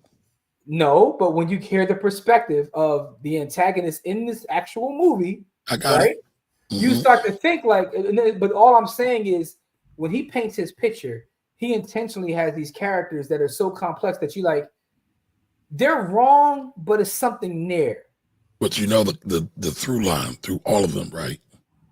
Whether it's Adonis, whether it's Killmonger, whether it's the Irish colonizer, they all have a sense of entitlement. They got entitlement. So my problem with the white boy was that he didn't give a shit about nothing that he was saying. It was all tricks. So he trying to bust a grub. Yeah, he was just trying to bust a grub. So they are always disingenuous because they really don't care. They really don't care about the actual facts. They only want what they want. They don't really want betterment for you, but that's how they're trying to position it. So one of the other most powerful parts of it is they couldn't enter without permission, right? So the permission is again like it's like a parable, right? You know, people that do you dirty is not going to present themselves as your enemy, because then you'll treat them that way. They're going to come to you with gifts and promises, right? And those people are really more harmful to you than the people who present themselves as your enemy, because you will deal with your enemies in a way that you will not deal with people who come to you bearing gifts and things of that nature. And you bring it up because it makes me think about all of the missionaries since the Pope just died. But listen, all the missionaries that was in Africa. I told you how America conquered the rest of the world. They didn't. But that wasn't America. That wasn't America. That was Europe. No, America. No, but I'm talking about did that. No. Talking about two different things, though. Right. No, we're not. We're talking about how missionaries helped conquer the world. I'm talking about how missionaries helped conquer Africa before America was even created. That's what I'm talking about. We're talking about the same thing, but in two different time periods. Correct. It was from Europe. It was from the Vatican. It was from the Vatican to Africa, versus in America to Native American lands. No, not to Native American lands. They brought it to the islands and all of that other. Here's what I say. Y'all want to read an interesting book? Read the book. It's called The God's Banker. Yep. I've been there. That's an interesting book, The God's Banker. I don't think I've read that one. We start talking about the Vatican and how basically they realized very early on, hundreds of years ago, that religion is our front. We're a bank. Yep. And everything we do is for power and money, So, but that's a whole side story. Getting back to this film, though, something Camari said that had it made me think, and you're talking about the idea of the juke joint being a place of black joy, right? Yeah. Yep. And I was even thinking about that, because I was thinking about the fact that when I was coming up, there wasn't obviously juke joints. There was after hour spots. I mean, Speakeasy. After hour joint is a good one on Chew and Shelton, but I digress. But man. No, but hold up. But here's the thing, though. I was thinking about that because after you said that, I was online, and it made me realize that one of the things that a lot of other folks hate, people hate black joy. Yes.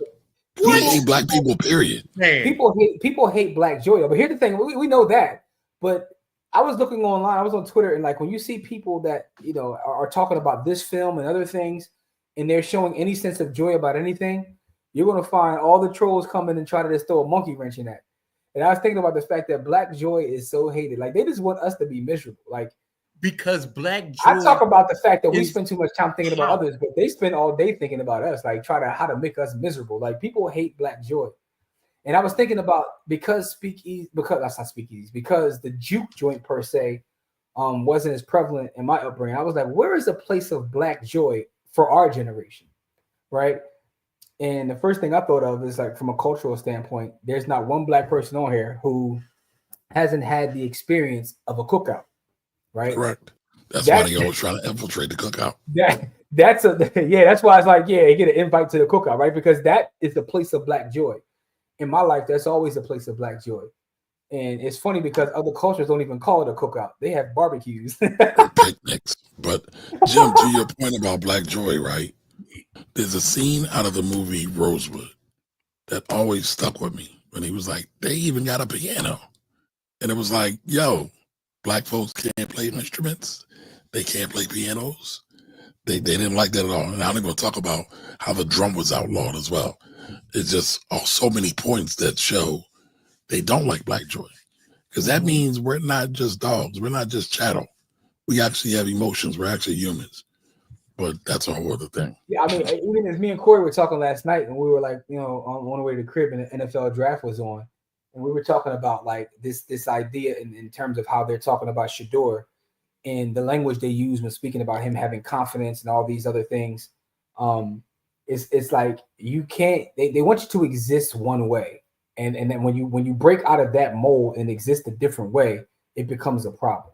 I saw Ryan Clark talk about that. I'm mad I don't have that queued up for the show, but he did a wonderful job breaking it down. I really appreciate. We were talking Ryan about that Clark. in real time, though. We didn't even know about Ryan Clark. Yeah, I didn't see the Ryan Clark clip you're talking about, so maybe you can find it. But what I was saying is that, so when you have a sense of joy, when you have a sense of pride, I even see it in our comments at times. There are people. I forgot what video we were doing the other day, and someone came in and was talking about some colonizer. Yeah, but it's funny because I talk about this all the time on this show, which is the reason why I want everybody to join the village, because we get comments all the time about black wealth. Like, what if I said this wealth or that wealth? And it's like, they think about us more than we think about them, which is a problem too. But the fact is that idea of black joy having a place to exist is something I thought about. Camari is the one that said it. He was talking about the juke, that juke joint being a place of black joy. And I just thought about that idea of black joy. Where does black joy exist in 2025? Where can we find black joy, right? Those places are being constricted because everywhere that we used to have black joy, we used to have what they call the Freaknik, the Greek picnic. Those were supposed to be places of black joy. We had all of these things that we had where we would congregate and sing and dance and just be merry with one another. Those places get constricted. White folks find a way to force themselves upon that and create violence. And I'll say this, right? Because if you go to any events, especially like white concerts, people get their head beat all in and all kinds of pits.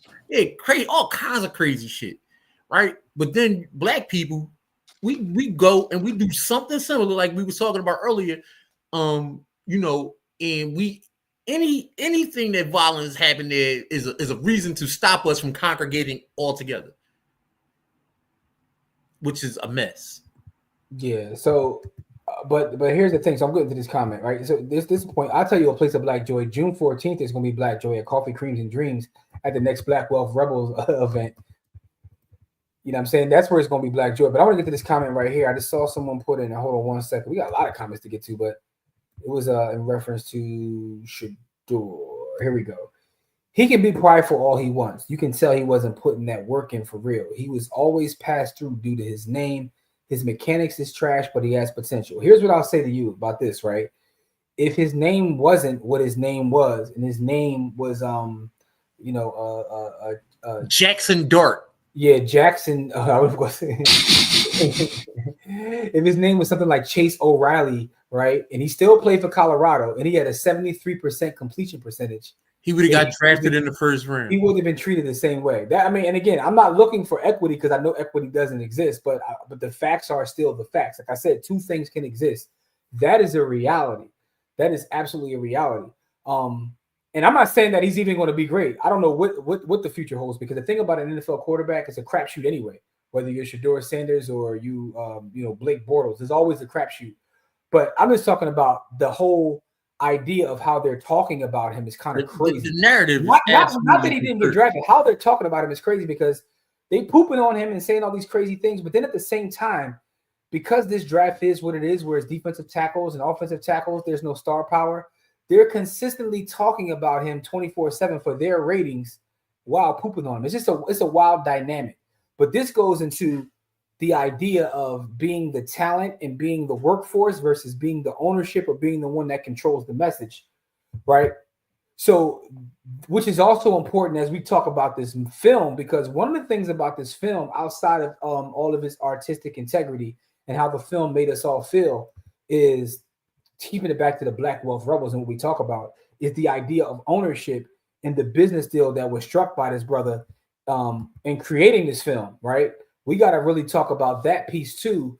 I know we've been on here for a while, but we can't get off here without talking about that piece of ownership and the copyright reverting back to him within a 25-year period, and it being an original piece, right? Because most of the things we see on the big screen these days, I mean, me and Corey was laughing walking through the theater when they were talking about Final Destination 64 and and Tom Cruise still doing Mission Impossibles in 2025. We're like, dog, like, this is an original piece of work that the brother's going to have ownership of. So I know, Camari, you had some thoughts about that part of it. So I would love to hear your perspective on, outside of the art, the business side, because So hold on, give me 1 second because I want to show something to everybody.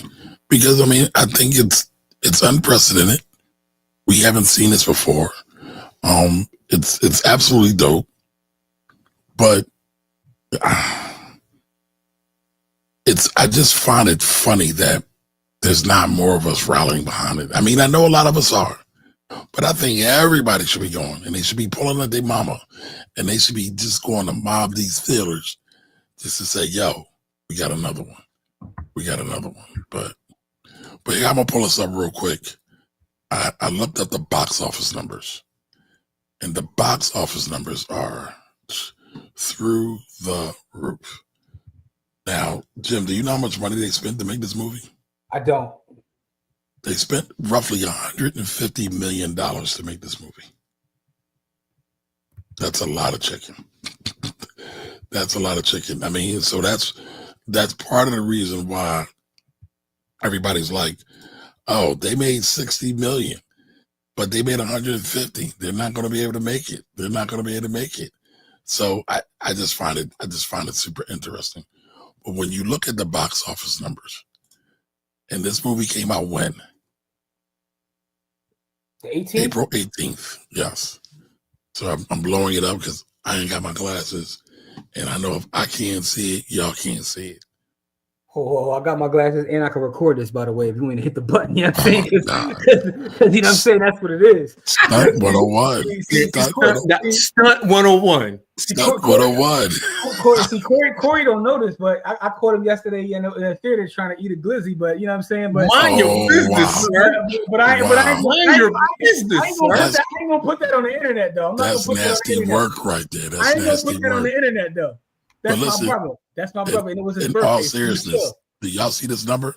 What's that? $93 million 7 days from release. $93 million. The budget was $90 million. He already made the movie. No, the budget was $150 million. They spent $150 million. But that's in 7 days. So they there. They home free. So here's my thing, right? I understand why you're talking about this, but to me, again, we're talking about art, and it's hard for me to even. I get it though, because we have to show numbers. We got to show numbers in order to keep creating. I get that part of it, but when I think about the things that are impactful from an artistic standpoint, I don't know the numbers of those things. I mean, I couldn't tell you how many records Bob Marley sold. I could tell you how the art makes me feel. But their estate knows, and so does the publishers. So. We need to know, so we know. So when we get to these things, because here's the thing, we don't know who's watching this also. So that's always top of mind for me. Who's watching this? They might not watch right now, but they might watch the replay. We might have another Ryan Coogler. This is going to exist. This is going to exist for years to come, regardless of what that number says. I want to get but people still need to know the number so they can know the possibility as well. Speaking in tongues, prayer closets, laying hands, prophesizing via dreams, and home remedies, blowing out candles on your birthday is voodoo, and cars don't even know it. And cats, I guess he was saying, don't even know it. Yeah, blowing out candles on your birthday, got you. That is definitely voodoo. Yeah. I mean, listen, most of the holidays, so people don't even really do the knowledge, right? Most of the holidays are pagan holidays, but I don't feel like arguing with nobody. I don't want no smoke, but you can just do the math on that. Do the math. Yeah. So let me see. This one says, in the cutscene, Stack says that was the last time I saw my brother. Not alive, saw in general, implying he was not there by nightfall. Did you watch the movie all the way to the end? Absolutely. Listen, Marvel movies have ruined that for me. I've sat at the end of some movies where it's like, dude, why are you sitting here? I'm like, just in case. I was enjoying the music though. I was enjoying the music at the end, watching the credits. I was just waiting in case anything. I remember I went to see Roman J. Israel, and I sat there to the end, and then the credits is rolling. Everybody's looking at me. I'm like, I'm not leaving. You know what I'm saying? Marvel ruined it. I don't leave any movie now until it's a black screen and the lights come on. So it is what it is. It's definitely not. I like their joint stuff better. Talking about Mobb Deep. Did y'all see the Easter eggs on Spotify? I didn't see it, but someone told me about it, like in terms of like a different newspaper clippings and things like that. When you put the soundtrack for the movie on, there's like Easter eggs there. Yeah, I didn't see it. I heard someone told me about it though. I gotta get that soundtrack. I gotta listen to that soundtrack. Kamari, the women I mentioned were all. We went over this already. Yeah, And that's how the Salem witch doctrine started, blah, blah, blah. Having P started beefing after the book, and P went to jail. Bible has dragons, giants, goat, and lamb sacrifices, crystal healing. I didn't know about the dragons in the Bible. Yep. I know it's on Game of Thrones. Pat says, words are very powerful. The most powerful you are, I am. You're a two-word complete sentence that is not only defining but prophetic. It shows we are made in the image of God. Ooh, I am. And if more of us knew that, we wouldn't have these problems. I mean, but I digress. The book of I am chapter. Never mind. I mean, because Nas be never mind. I'm chill. I'm gonna chill. I live in NYC for that. The sidewalk musicians. I've experienced some wonderful moments with these musicians, better than some concerts I've attended. That's a fact. You could definitely do that. Just like the vampires and sinners, culture vultures have to get permission to be a part of our culture before they corrupt it. And they always fuck it up. Now it is true to a certain degree. That's not true. There's always a cosign. Somebody always cosigns. Hey, listen, that goes back to the idea of an invitation to the barbecue. Yep. Because they have to be exposed to it before they can take it, but they don't need permission once they're exposed. But just like when they was at the door and they told the white folks, no, you cannot come in. There's not enough of that happening in the culture. But you know what happened? Then because they were exposed to it, because they were there when the young boy was singing, right? Then that gave them the impetus to come to try to take it from him. And then eventually they did it. All right, Corey, I need you to go a little bit deeper on that. Because this God! Oh, come on, can we have a real conversation? God damn, come on, man. My fault. That sounded wild.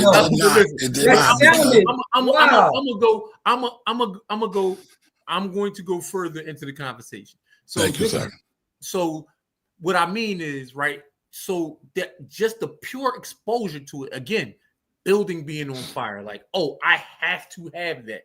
The pure energy of it, right? They saw the pure energy of it, and then they needed to have it, right? Mm-hmm. And so what they first tried to do was to go through it the sneaky way. And then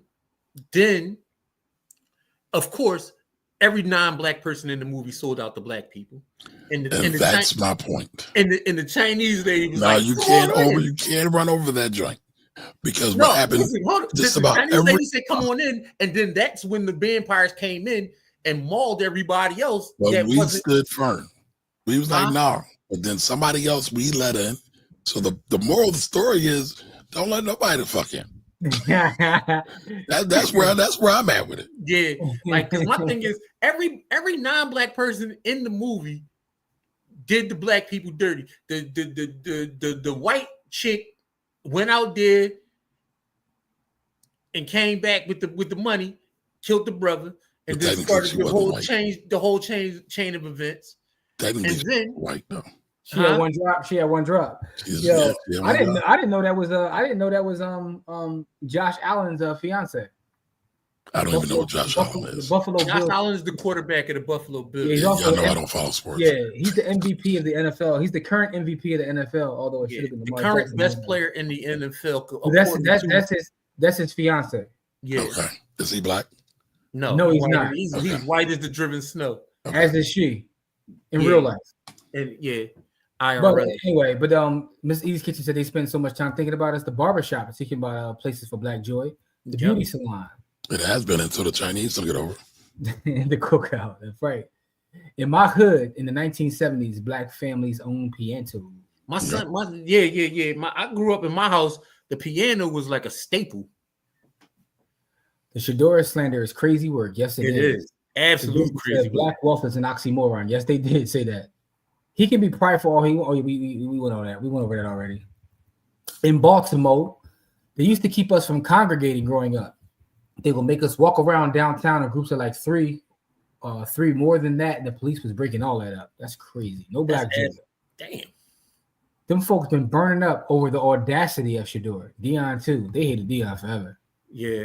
It's hard to create those spaces. June 14th, there will be a space at Coffee, Creams, and Dreams brought to you by the Black Wealth Rebels. And for those who don't know, that is a coffee shop, right? Downtown, we got a coffee shop owned by downtown Philadelphia. Yes. And we will be there June 14th. It's going to be a place of black joy. We're going to talk about sinners probably. because I think I'm still gonna be talking about it by that time. Yep. The only reason they ever said we were 3/5 of a human or a dog is because a DOG is because they know we are 2/5 God. They had Wow. The 3/5 was about taxes. I'm just saying. Okay, so now we got the pastor and the tax account. All y'all reference from y'all respective space. It was the North and the South was beefing about taxes. Right, so I'm gonna tell you it's about land. It's about land. That's what it's really about.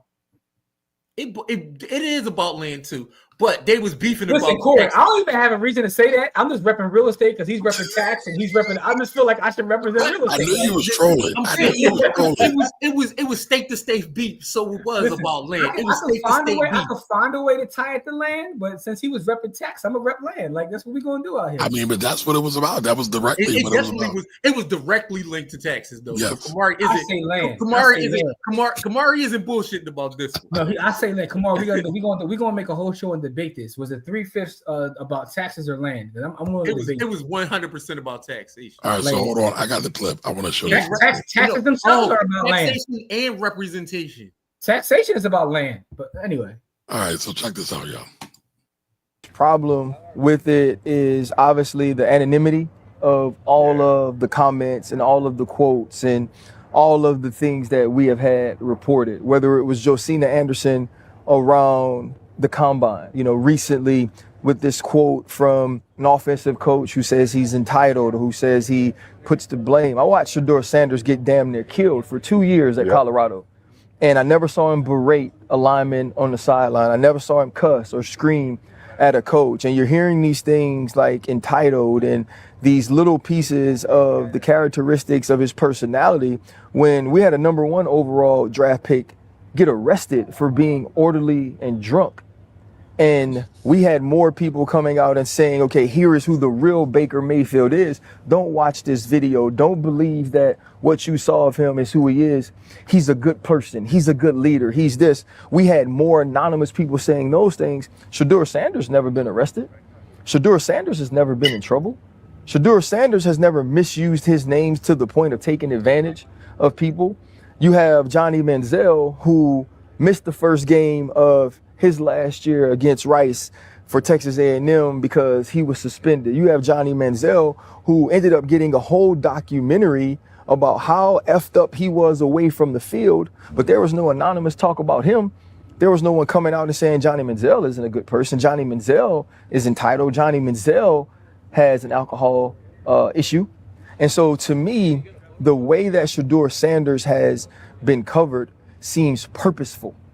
It seems that there is some sort of intent to slander or defame. All of these conversations could be taking place behind closed doors, as they do for so many of these people, and kept there. But why him? Right. It's for the clicks. It's because the name will bring people to your page. The name will bring people to your show. And it's sad. Like, it's sad that he's being used this way, but he has to find a way to take the lessons from this. The lessons from this of what his name means, the lessons of this of how you block out the noise and continue to perform. This kid is going to be ready from a maturity standpoint when he walks into the building. Now, what the GMs should be thinking about, and executive scouts and coaches, is when will he be ready physically to play the position? So, and even combining that with what Ann says, former NCAA cornerback here, I would love to play against him, right? So here's my thing. All of the criticism about him, you're talking about football. And that's my problem. My problem is all the criticism of him has nothing at all to do with football. It's not about his mechanics. It's not about his speed. It's not about his ability to read defense. Yeah, that's exactly what it is. It's about respectability politics. Like I just saw a post, it's in Don's group, Afro's on Fire, where a guy was talking about what's going on with Shedeur, and it's all respectability politics. It has nothing to do with football. Like none of the criticism is about football, and I think that's my biggest issue. All I know is the highest completion percentage in the NCAA history.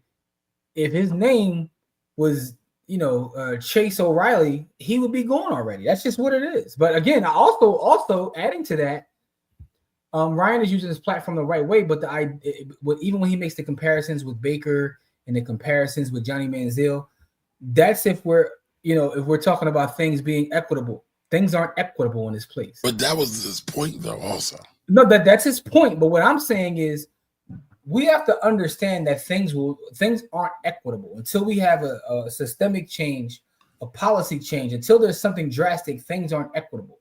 So I think it's effed up what's being done, but it's not shocking, right? I expect this. This is what I expect to happen. And I think that's my point. Yeah, but just because you expect it to happen doesn't mean we shouldn't speak out on the bullshit that it is happening. No, that definitely, you're right about that. Because and I'm not saying Jim is doing this, but too many black people get caught up in respectability politics. Oh, I hate it. Yeah, that shit ain't got nothing to do with us. No, I'm not saying that he has to behave himself. I know him to keep being why black. That's why I said what I said before I said it. Because it wasn't no shot, it wasn't no joke.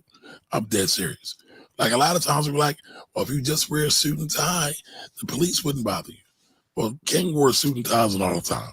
And they still fuck with him. You know me, like Dr. King and Malcolm X wore suits all the time, and they got their ass beat by the police. Listen, I'm anti-suit for that reason. I'm literally anti-suit, right? I'm literally anti-suit. I just wore a t-shirt to my mother-in-law's funeral. You know what I'm saying? You know, it was fly though, but that's either here nor there. Point is, you said Johnny Manziel and Baker Mayfield both arrogant, but their play made up for it. I would disagree with that, because when you talk about their play versus his play, again, the numbers he put up speak for themselves. You can say what you want to say about his mechanics, but what I know for a fact in watching college football is Johnny Manziel and Baker Mayfield didn't have mechanics either. Neither one of those guys had the mechanics of a pro quarterback, right? What they did have, though, is they had the complexion for the connection. So the things you hear about him have nothing to do with football. You're talking about football. When you watch the coverage of him, it's nothing at all to do with football. And it's always like that. They saw us as 350 human because they knew we were 250 God. We were totally, got you. Y'all thinking from an emotion. I'm not emotional at all. I was actually in it and have many buddies that was in the league. The prospect is an investment. They will scrutinize anyone despite the color, right? Again, you're talking football. When you watch the criticism of him, it's never football. Even the anonymous people that are saying things, they're talking about his personality. They're talking about his father being a helicopter parent. They've never said anything about his mechanics. They never said anything about his arm strength. They never said anything about his pocket presence. They said everything about his awareness, everything about his speed, about his strength. Everything they're saying, to me, that sounds more emotional than what I'm saying. What I'm saying is, if you're going to criticize football, fine, criticize football. But what they're doing is something different. And what they're doing, I've never seen them do that to anyone else. Should we start a Black Wolf Rebel sports show? No, I mean, I don't even care to talk about sports because I was actually serious. Listen, the reason I let my sports show go is because like I don't even want to talk about it, because to me it's a distraction. No, Black Labor, White Wealth by Dr. Claude Anderson is an excellent read. I'll put it that way. $40 million slave. I'll put it that way, right? And this is why, getting back to the original topic, this is why the idea of being able to own, that part of it, they fried Tim Tebow's mechanics. They talked about him not being a great quarterback based on his mechanics. The Tim Tebow talk about his personality. They were saying how great of a kid he was. He's a great kid. And He's they never still in trouble. drafted him in the first round. And he still got drafted in the first round. But the Tim Tebow criticism was about his actual football play. That's my point. You're making my point with Tim Tebow. When they talked about Tim Tebow's personality, it had nothing. It was nothing but positive stuff. They talked about the great parts about him. His thing was about his arm strength, about his ability to play quarterback at that position and not just be someone that runs the ball as he did in Florida. Do you know why they hate Black Joy? It's simple, because we represent two things to them. One of their greatest victories and their greatest failure. One being that we built the nation and we can't die off. Yeah, I mean, you can't. Listen, man. The thing about them, they are genetically at our whim. So Dr. Francis Cress Welsing has a whole book on it. Read that. It's called the ISIS Papers. They are genetically at our whim. I'm not even going to say anything about that. I'm just going to say, go read the book. Dina says going to see it tomorrow afternoon. They made $60 million thus far. I can't disagree with you, because was drafted. I know there's no other player in this last year's draft with more YouTube videos and analysts criticizing a single player. Yeah, I mean, it is what it is, man. Like I'm talking about what they're saying, and then we didn't even invite them in. Someone adjacent let them in. That's Correct. Yeah. That's my point. Yeah. Yance, what's good? Yance, what's really good? We talking about sinners or pound cake? Sinners, but I'm sure pound cake's coming up soon. Rock says he ain't that dude. I wouldn't risk my franchise on him. Listen, that's a matter of opinion, and that's football talk. I'm talking about the way he's being treated, the way they're carrying it. If you're saying that he doesn't have the mechanics, that's one thing, but I haven't heard one scout say that, right? Thing about a quarterback is this, right? You're taking a crapshoot on all these guys, right? That's the thing. You're taking a crapshoot on all these guys, right? From a pure number standpoint, majority of quarterbacks that get drafted aren't going to work out. And I'll say this. I don't listen to most of it because 90% of them don't watch college football. Like you make it like you didn't see young boy from Tennessee State play 13 games this year. You didn't see the boy from, you know what I mean? Like you seen all of these dudes play once or twice. And that's another reason, right? That's another reason why I got out of that business when we had the sports show, right? Because I would meet with like professional athletes, GMs. And by the way, all this is documented. It's all on YouTube too, by the way. It's on YouTube and all over the internet. And I would talk to like, some of the biggest agents and some of the biggest people in sports media. And they would literally tell me off the record a lot of times, like, yo, I don't even watch sports. I'm an entertainer at this point. I had ex-NBA players tell me how much they hated basketball. They never liked it. I was just good at it. I hated it. And, here's me, someone grew up loving sports, and I'm getting upset and emotional watching the game. And I got people that actually are in the trenches telling me, I don't even like the game. I just knew I could make a couple dollars. And then I got people who are covering the sport telling me, like, I don't even watch. I just go look. I had one person, who made millions of dollars from what we call the 4 letters, ESPN, tell me, like, yo, I go on Twitter for my takes. They do. Like, so it's like, it's wild, man. Sports is a wild place. It's a wild industry. I literally laughed out loud when he said it's about taxes. Because everyone knows Camari gonna make everything about taxes. No, that's what it was for. That was the no. It was about taxes. It's about stocks, dog. He said it's about stocks. We got a new argument. It's about stocks. Oh God! On Wall Street. It's about stocks. So do me a favor. Go back to Marquia's comment real quick. About you making it about taxes? No, this one right here. They're projecting to surpass Creed. So we're talking about the movie again now, y'all. Just for the record, no sports talk. So Marquia, real quick, I just looked up the numbers. Creed did 173 first movie. Creed 2 did 214 worldwide. Creed 3 did 276. Coogler is that dude. Michael B is that dude.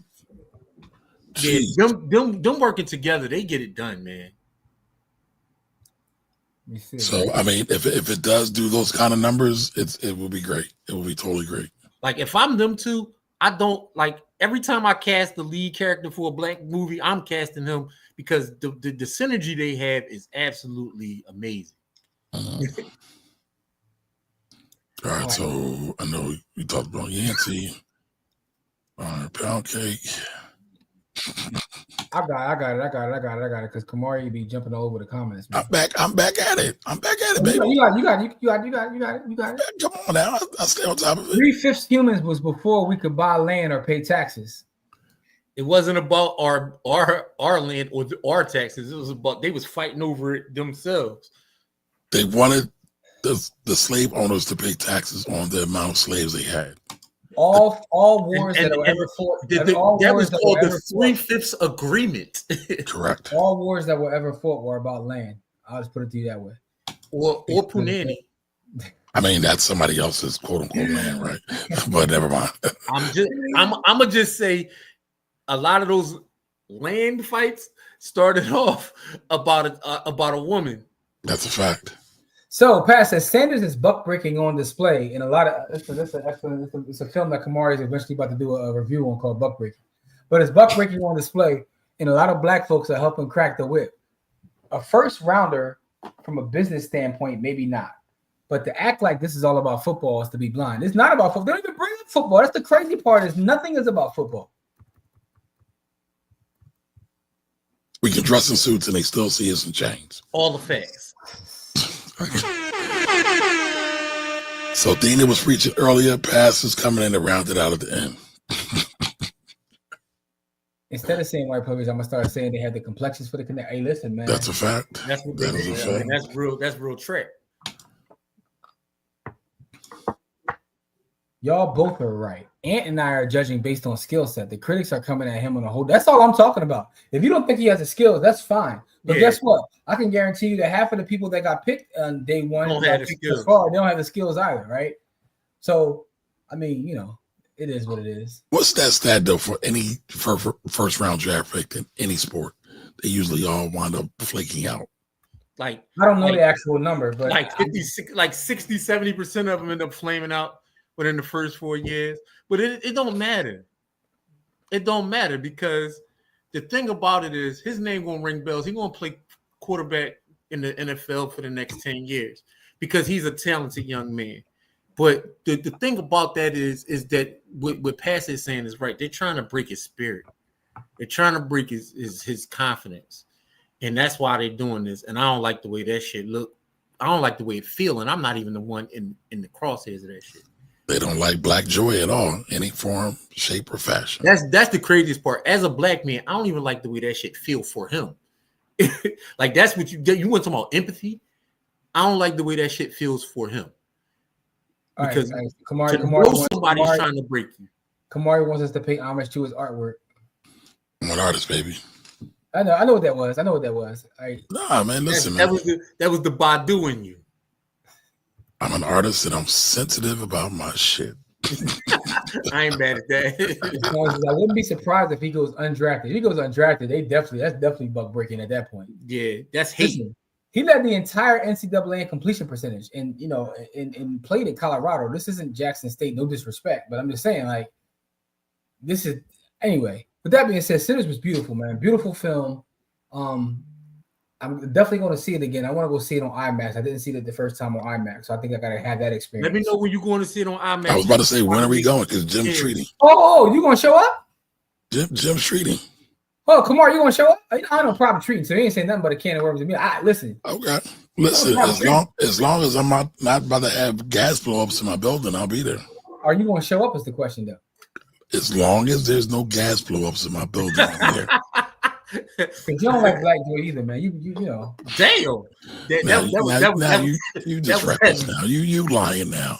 That's beyond a joke. Come on now. Lying. That went a little too far, man.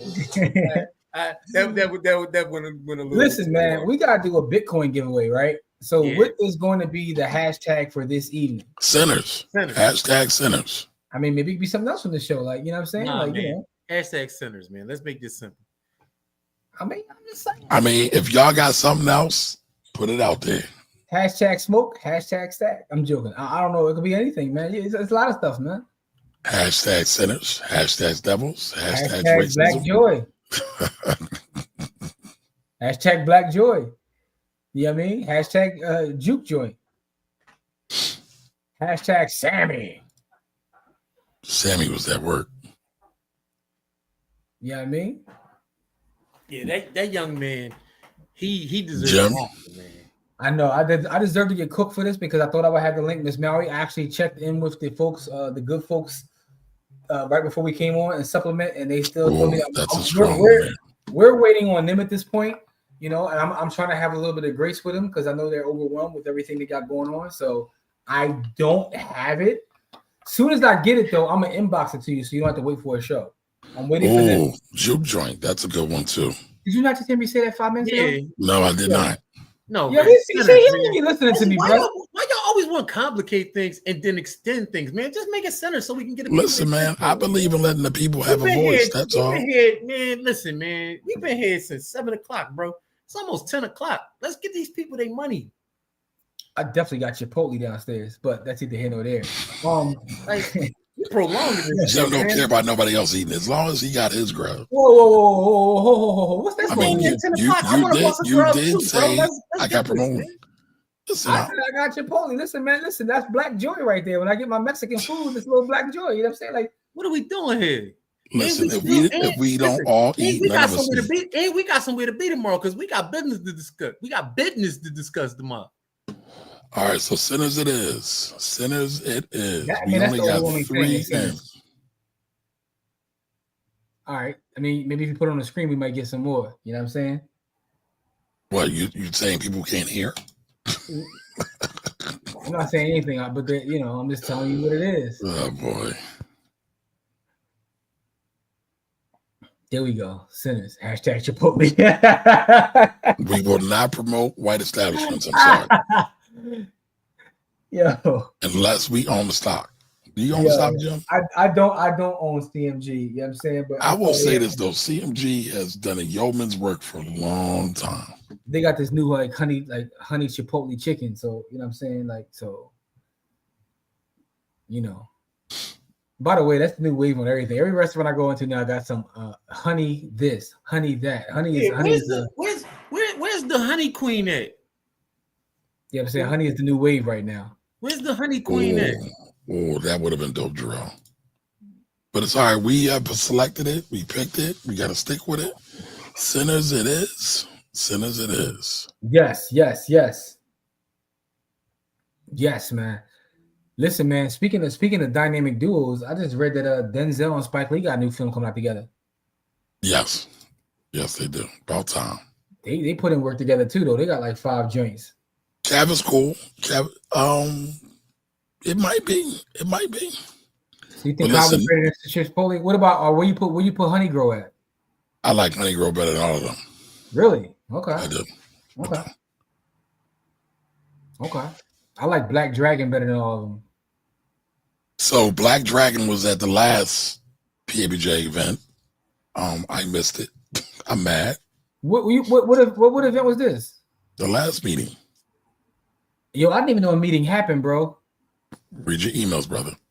Yo, my emails are nuts. I need text messages or something because my emails are crazy. I got so much spam and so much nonsense that I miss a lot of emails.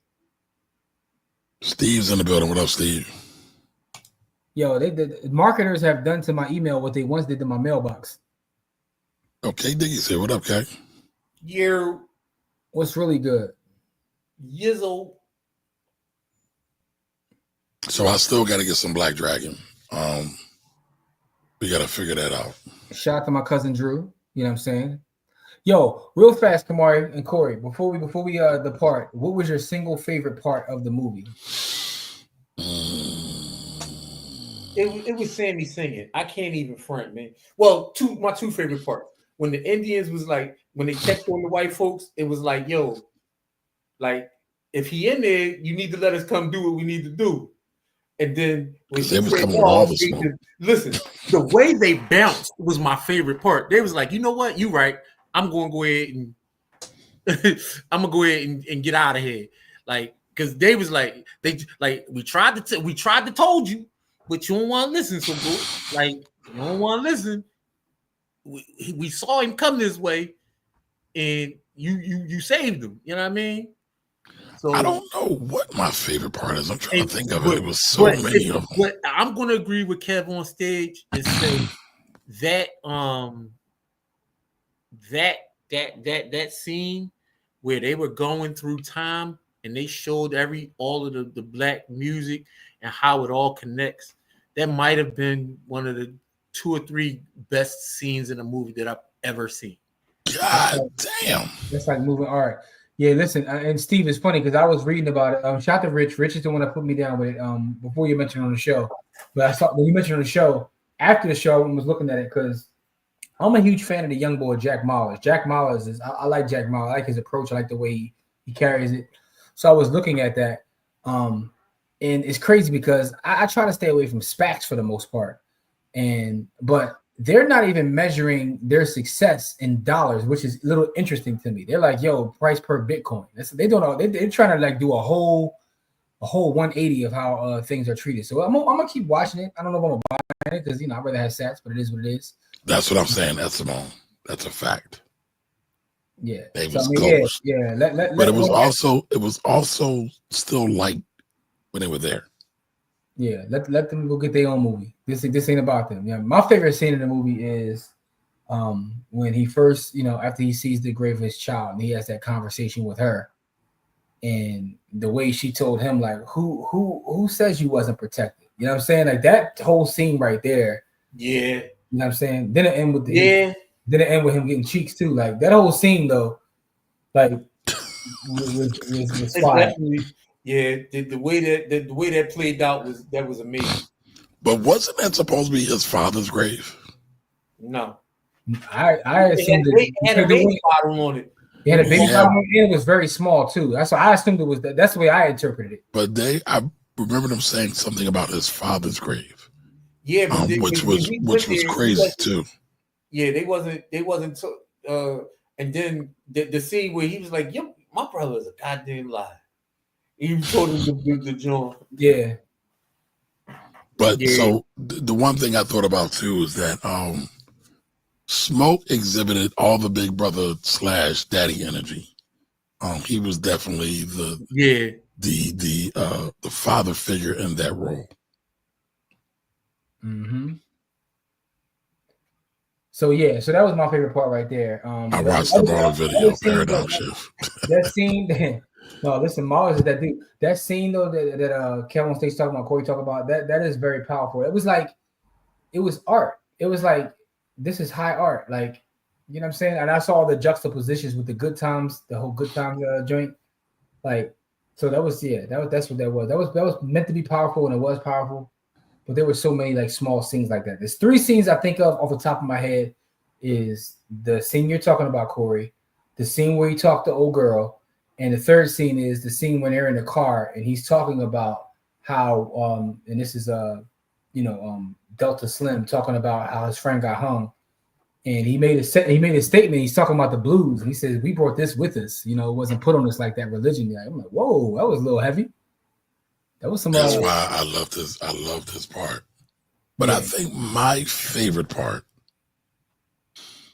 and y'all probably will disagree, but Steve is wild, Joe. my favorite part was when Sammy would not let go of that guitar.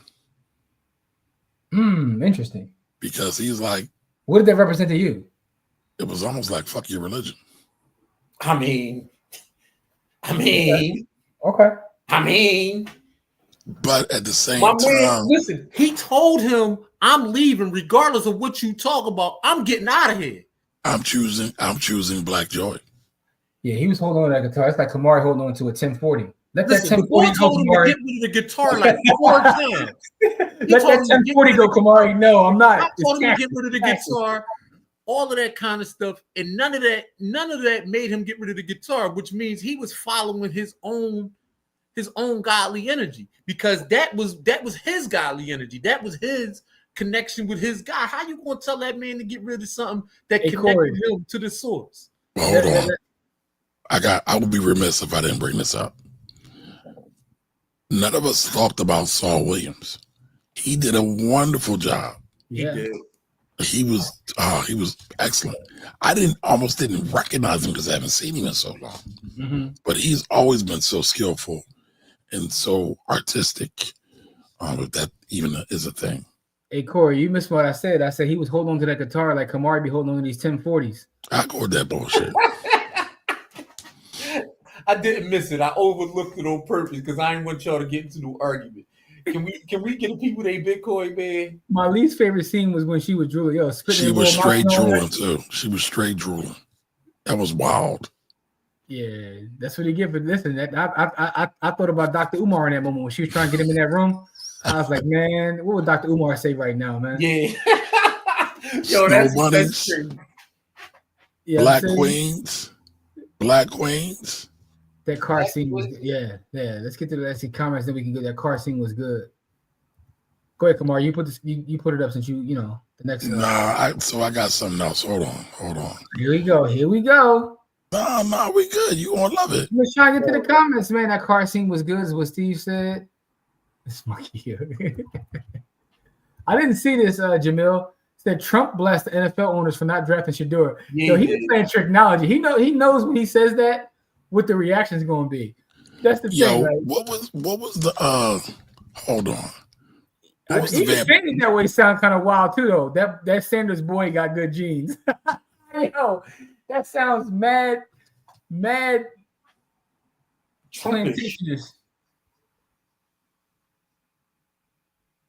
And we didn't need Remick. All right, Trump is Remick. We didn't need any white people in the movie for love interest. But hey, Camari, make an AI pick. If you clutching that 1040, that would be dope. Let the 1040 go, Camari. I think I did that, but yeah, I'll do it. Let the 1040 go, Camari. Camari, I'm following my passion. I'm not letting this 1040 go. Did we see Camari in the future with the 1040? Lord have mercy. He called them stupid. Oh, you know what? I did want to talk about something real quick before we do the Bitcoin giveaway. What you want to talk about, man? I want to talk about. So I got some commentary. The new Wu-Tang album that dropped. No, man. I wanted to talk about, and I don't think Shelby's here, but I wanted to talk about. I did a Black Joy experiment. Excuse me. I did a Black Trauma experiment, and it was your fault, Jimmy. Just want you to know. Oh, what? I don't even know what you're talking about. I'm getting shots. I'm gonna tell you. I used your idea to do a Black Trauma experiment. You did. So I took it a little bit further. And I went a little bit. You did. You went too far with it. No, I don't think so. You got me feeling like McNulty out here, man. What the fuck did I do? No.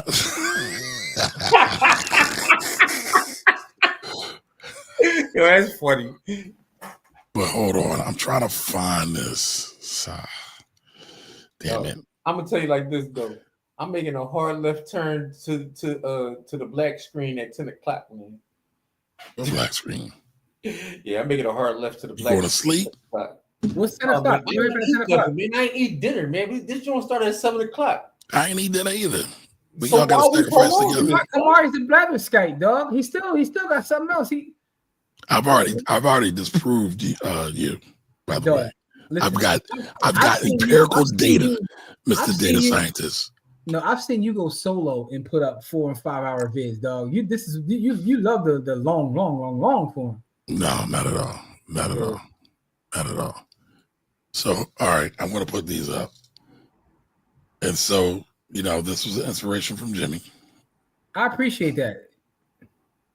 Even though he doesn't want to acknowledge it. I'm not acknowledging it. I thought it would be a trolling. So for those who don't know what he's talking about, oh hell no! That part was not the inspiration for me. No, it's the first picture. I said that. Yo. Yeah, he took it too far. Hey, yo. Too far. Why'd you even do the kissing part? Yo, absolute troll duggery scene. So here's of what this I said. movie. What I said was, I'm going to do a trolling Mount Rushmore because everybody's doing these Mount Rushmores. I said I'm going to do the Mount Rushmore of Black leaders, and I said I was going to put Malcolm, Martin, Marcus, and Charleston White as a joke, just to troll people. But Camari took it a step further and want to have them kissing each other and smiling and he just, Eddie Murphy once says, man, you give somebody an inch, they're going to take a mile, right? But hold on, in all seriousness, I did do this. Some people you give a rope, they want to be a cowboy. But in all seriousness, I did do this as an experiment. So when I put the one up with Shannon and damn, I can't even remember everybody over the top of my head. It was Martin, Malcolm, and Mark. No. His Garvey. is Bill Cosby, Shannon, correct. You got Diddy, and somebody else. But I put those up, and then I put up the Bill Clinton one and the Jeff Epstein one. Do you realize how much more traction the black one got versus the white one? Well, I mean, I think there's context to that too. No. But hear me out. But hear me out. And I know where you're going because I was thinking about that too. Yes, as a black audience, yes, they're going to recognize that more, maybe, or maybe people really do believe the white man's ice is colder, and they don't even want to. Let me finish, Jim. Let me finish. And maybe they don't even want to think about how bad white stuff is. But anytime there's black trauma, they jump right on it. I mean, people even unsubscribe from me because they were offended by it. So I don't even think that you can draw that conclusion based on that little thought experiment. I do think that a lot of people believe that white ice is cooler because that's what you're taught from the day you're born in this continent. Now, what I will say is, it's not just this continent; it's actually the whole world. All right, can I finish? I'll let you finish. You actually didn't. You cut me off several times, but go ahead. Let me cook. What I'm saying is, you have to take into consideration who your audience is, right? That's the first part. Mm-hmm. The other part about that is most black folks I know don't even know who Jeffrey Epstein is, and that's a problem. I mean, it may be a problem, right? We know who Clinton is because he played the sax on Arsenio, but we don't know. And Clinton was at Epstein Island, and so was Trump. And so was Trump. I get it, right? But what I'm saying, Jay was. Now, why you gonna slander Jay? Wasn't there? That's what the internet told me. Come on, see you now. You doing the same thing. No, I just had to piss you off because I know you're gonna defend that man today. I'm not going to defend him. I'm defending black people. I love black people. Jay-Z can walk on the screen right now. Black people. Jay-Z can walk on Camari's screen right now and smack him in the face, and Camari gonna say, "I probably had that coming." Pause. Anyway, with that being said, I think that you can't draw that conclusion based upon that. Well, according to you, Jim, you can never draw any conclusion. That's not what I'm saying. What I'm saying is you can't take that and say with the things you said. That's impossible to do. Do you realize? So not only that, I didn't give you the data behind it. That thing was shared over 1,000 times. Mm-hmm. So why are we? If you're so appalled by it, why are you sharing black trauma? Well, right? Also, it got way more views. Also, to your point, playing devil's advocate, maybe the algorithm didn't serve it up to everybody, so they didn't see it. So I mean that's the thing, but I gotta believe, same time, I put up around the same time, black people just wasn't checking for it. So, in data science is the term for that because you have a specific audience you're sharing it with. It's not randomized in terms of getting the feedback from a huge data set. The other problem is this though. You also did it at a time where Shannon has been trending for a while. So Trump has been trending every day. Yeah, but Shannon right now is right now news. It's not the same way. Trump is right now news. No, it's not the same, dog. It's not the same. Oh. I can go right now and see that Shannon Sharp is getting more clicks right now than our president. Your president. Your president, not my president. Your president. I don't have a president, man. My president is Captain Ibrahim Torre. But I digress. I don't even want to say his name, honestly. I mean, I understand why you. I mean, I think. Yeah, I'm fearful. Like somebody brought up, and this is aside. Somebody brought up a shot of Shakur the other day, and was really showing her love. It was like it's amazing how she went wherever she went, and nobody's messing with her. And it's like I don't even want to bring up her name because I'm afraid that they might go looking for her. She was like Native Americans in center. She was like, "All right, y'all cool? All right, I'm out. I'm on that type time." Anyway, man. So I just want to put up. She just wanted to share your artwork. When you went, and also you went too far. What was the point of the kissing part though? What was that about? What are they saying about Diddy? What are they saying about Shannon? But what Bill Cosby got to do with that part? The one thing about Bill Cosby is they was, we don't know. We don't know what happened at Playboy Bunny Island mansion. Here you go. You putting extra dirt on Dr. Cosby's name. It's funny. You will put extra dirt on Jay-Z's name and a heartbeat won't even think about it. I'm trolling you when I do that because you love it. Oh, you're trolling. All right, well, I'm trolling you. All right, man. I love y'all brothers, man. I'm out, man. All right, hold on, Corey. We're going to get to it. Let's do the drawing. I'm sorry, Corey. I'm sorry. No, I'm listening. I'm trying to listen. It's Camari. I'm telling you, it's Camari, man. Corey like F. Now I can't get rid of this damn thing. And I blame you too, though. Why the black dudes, you want to make them kiss, but you want to make the white guy smile. Let's see. Mm-hmm. Yeah, you part of the problem with that one.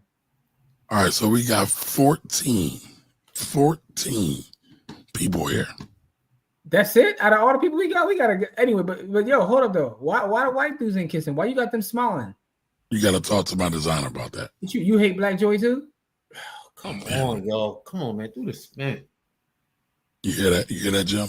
I do, and I'm with him. Spin it already. All right, 14 people. That's all we got. Hey, listen, it's a chance to listen. We got 5 times that amount of people watching, but they don't want it. It's cool. All right, here we go. If you win, send an email, blackwealthrebels@gmail.com. Send your lightning invoice or lightning tag. Brittany's the winner. Hey, Brittany, first off, Brittany, are you still here? Brittany here. She here. We'll see. We're going to give her a couple seconds to answer. Brittany, if you are here, where did she send the email to, Camari? blackwealthrebels@gmail.com.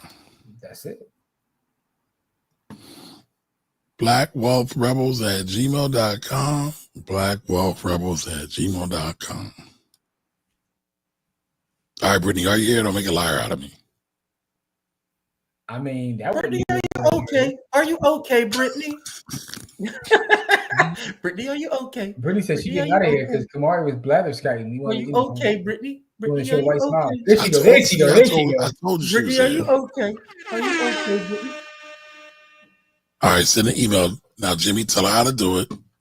So if you are in Cash App, go to where it says Bitcoin, right? And when you get to Bitcoin, you hit the up and down arrow, then you hit receive. You will see a QR code. Tap on that QR code. It'll give you your Bitcoin address and your Lightning address. Email us over your Lightning address. It's a long string of numbers. You send that email this evening, you will get your winnings this evening. It's blackwealthrebels@gmail.com. If you have an issue actually finding your Lightning address, you can also send that to blackwealthrebels@gmail.com. Yeah, you can put it in here. No, you can't. You can't. Because then you can't send it to a cash tag. You got to send it to the Lightning address. And if you drop it in here, I'm not going to be able to grid it. So you have to email it, blackwealthrebels@gmail. And don't email your cash tag. Email your Lightning address by going to Bitcoin, hitting receive, right? Seeing the QR code, tap the QR code, and then hit Lightning and send that over. I mean, didn't Brittany win a couple weeks ago? That I cannot answer. Because if she did, she know, right? She knows the rules. I think she did. I don't know if she won though. Come on, I think you might be making that up. Brittany, didn't you win not too long ago? Don't make me look bad in front of Jimmy. He's never going to forget. He's going to hold it against me forever. The North never forgets, dog. There you go, lining yourself up with the Keeblers again. Damn. Jimmy's going to be a day walker. Whoa. White smiles and black kissing. Okay. Yo, man. All right, Brittany said it's not popping up. Brittany, when you hit, are you able to get into where your Bitcoin is, right? Go to where you see Bitcoin. Here's how you get to that part. Bottom left of your Cash App, you'll see, like, if you have money, you'll see how much money is there, or it'll be like a bank looking thing. Click that. It'll show cash, savings, and Bitcoin if you have Bitcoin. If you don't have Bitcoin, it was last year is the last time she won. So Camari doesn't know what he's talking about. If you have Bitcoin. Listen, last year was only 4 months ago, so I was right. You said a couple weeks ago, though. I said a couple months. I thought I said a couple months. You didn't say. Listen, I'm hungry and I'm delirious. I need some vittles, man. Stop bullying me, Jimmy. Anyway. Stop bullying me, Jimmy. Victim noises. Anyway. You're like the colonizer.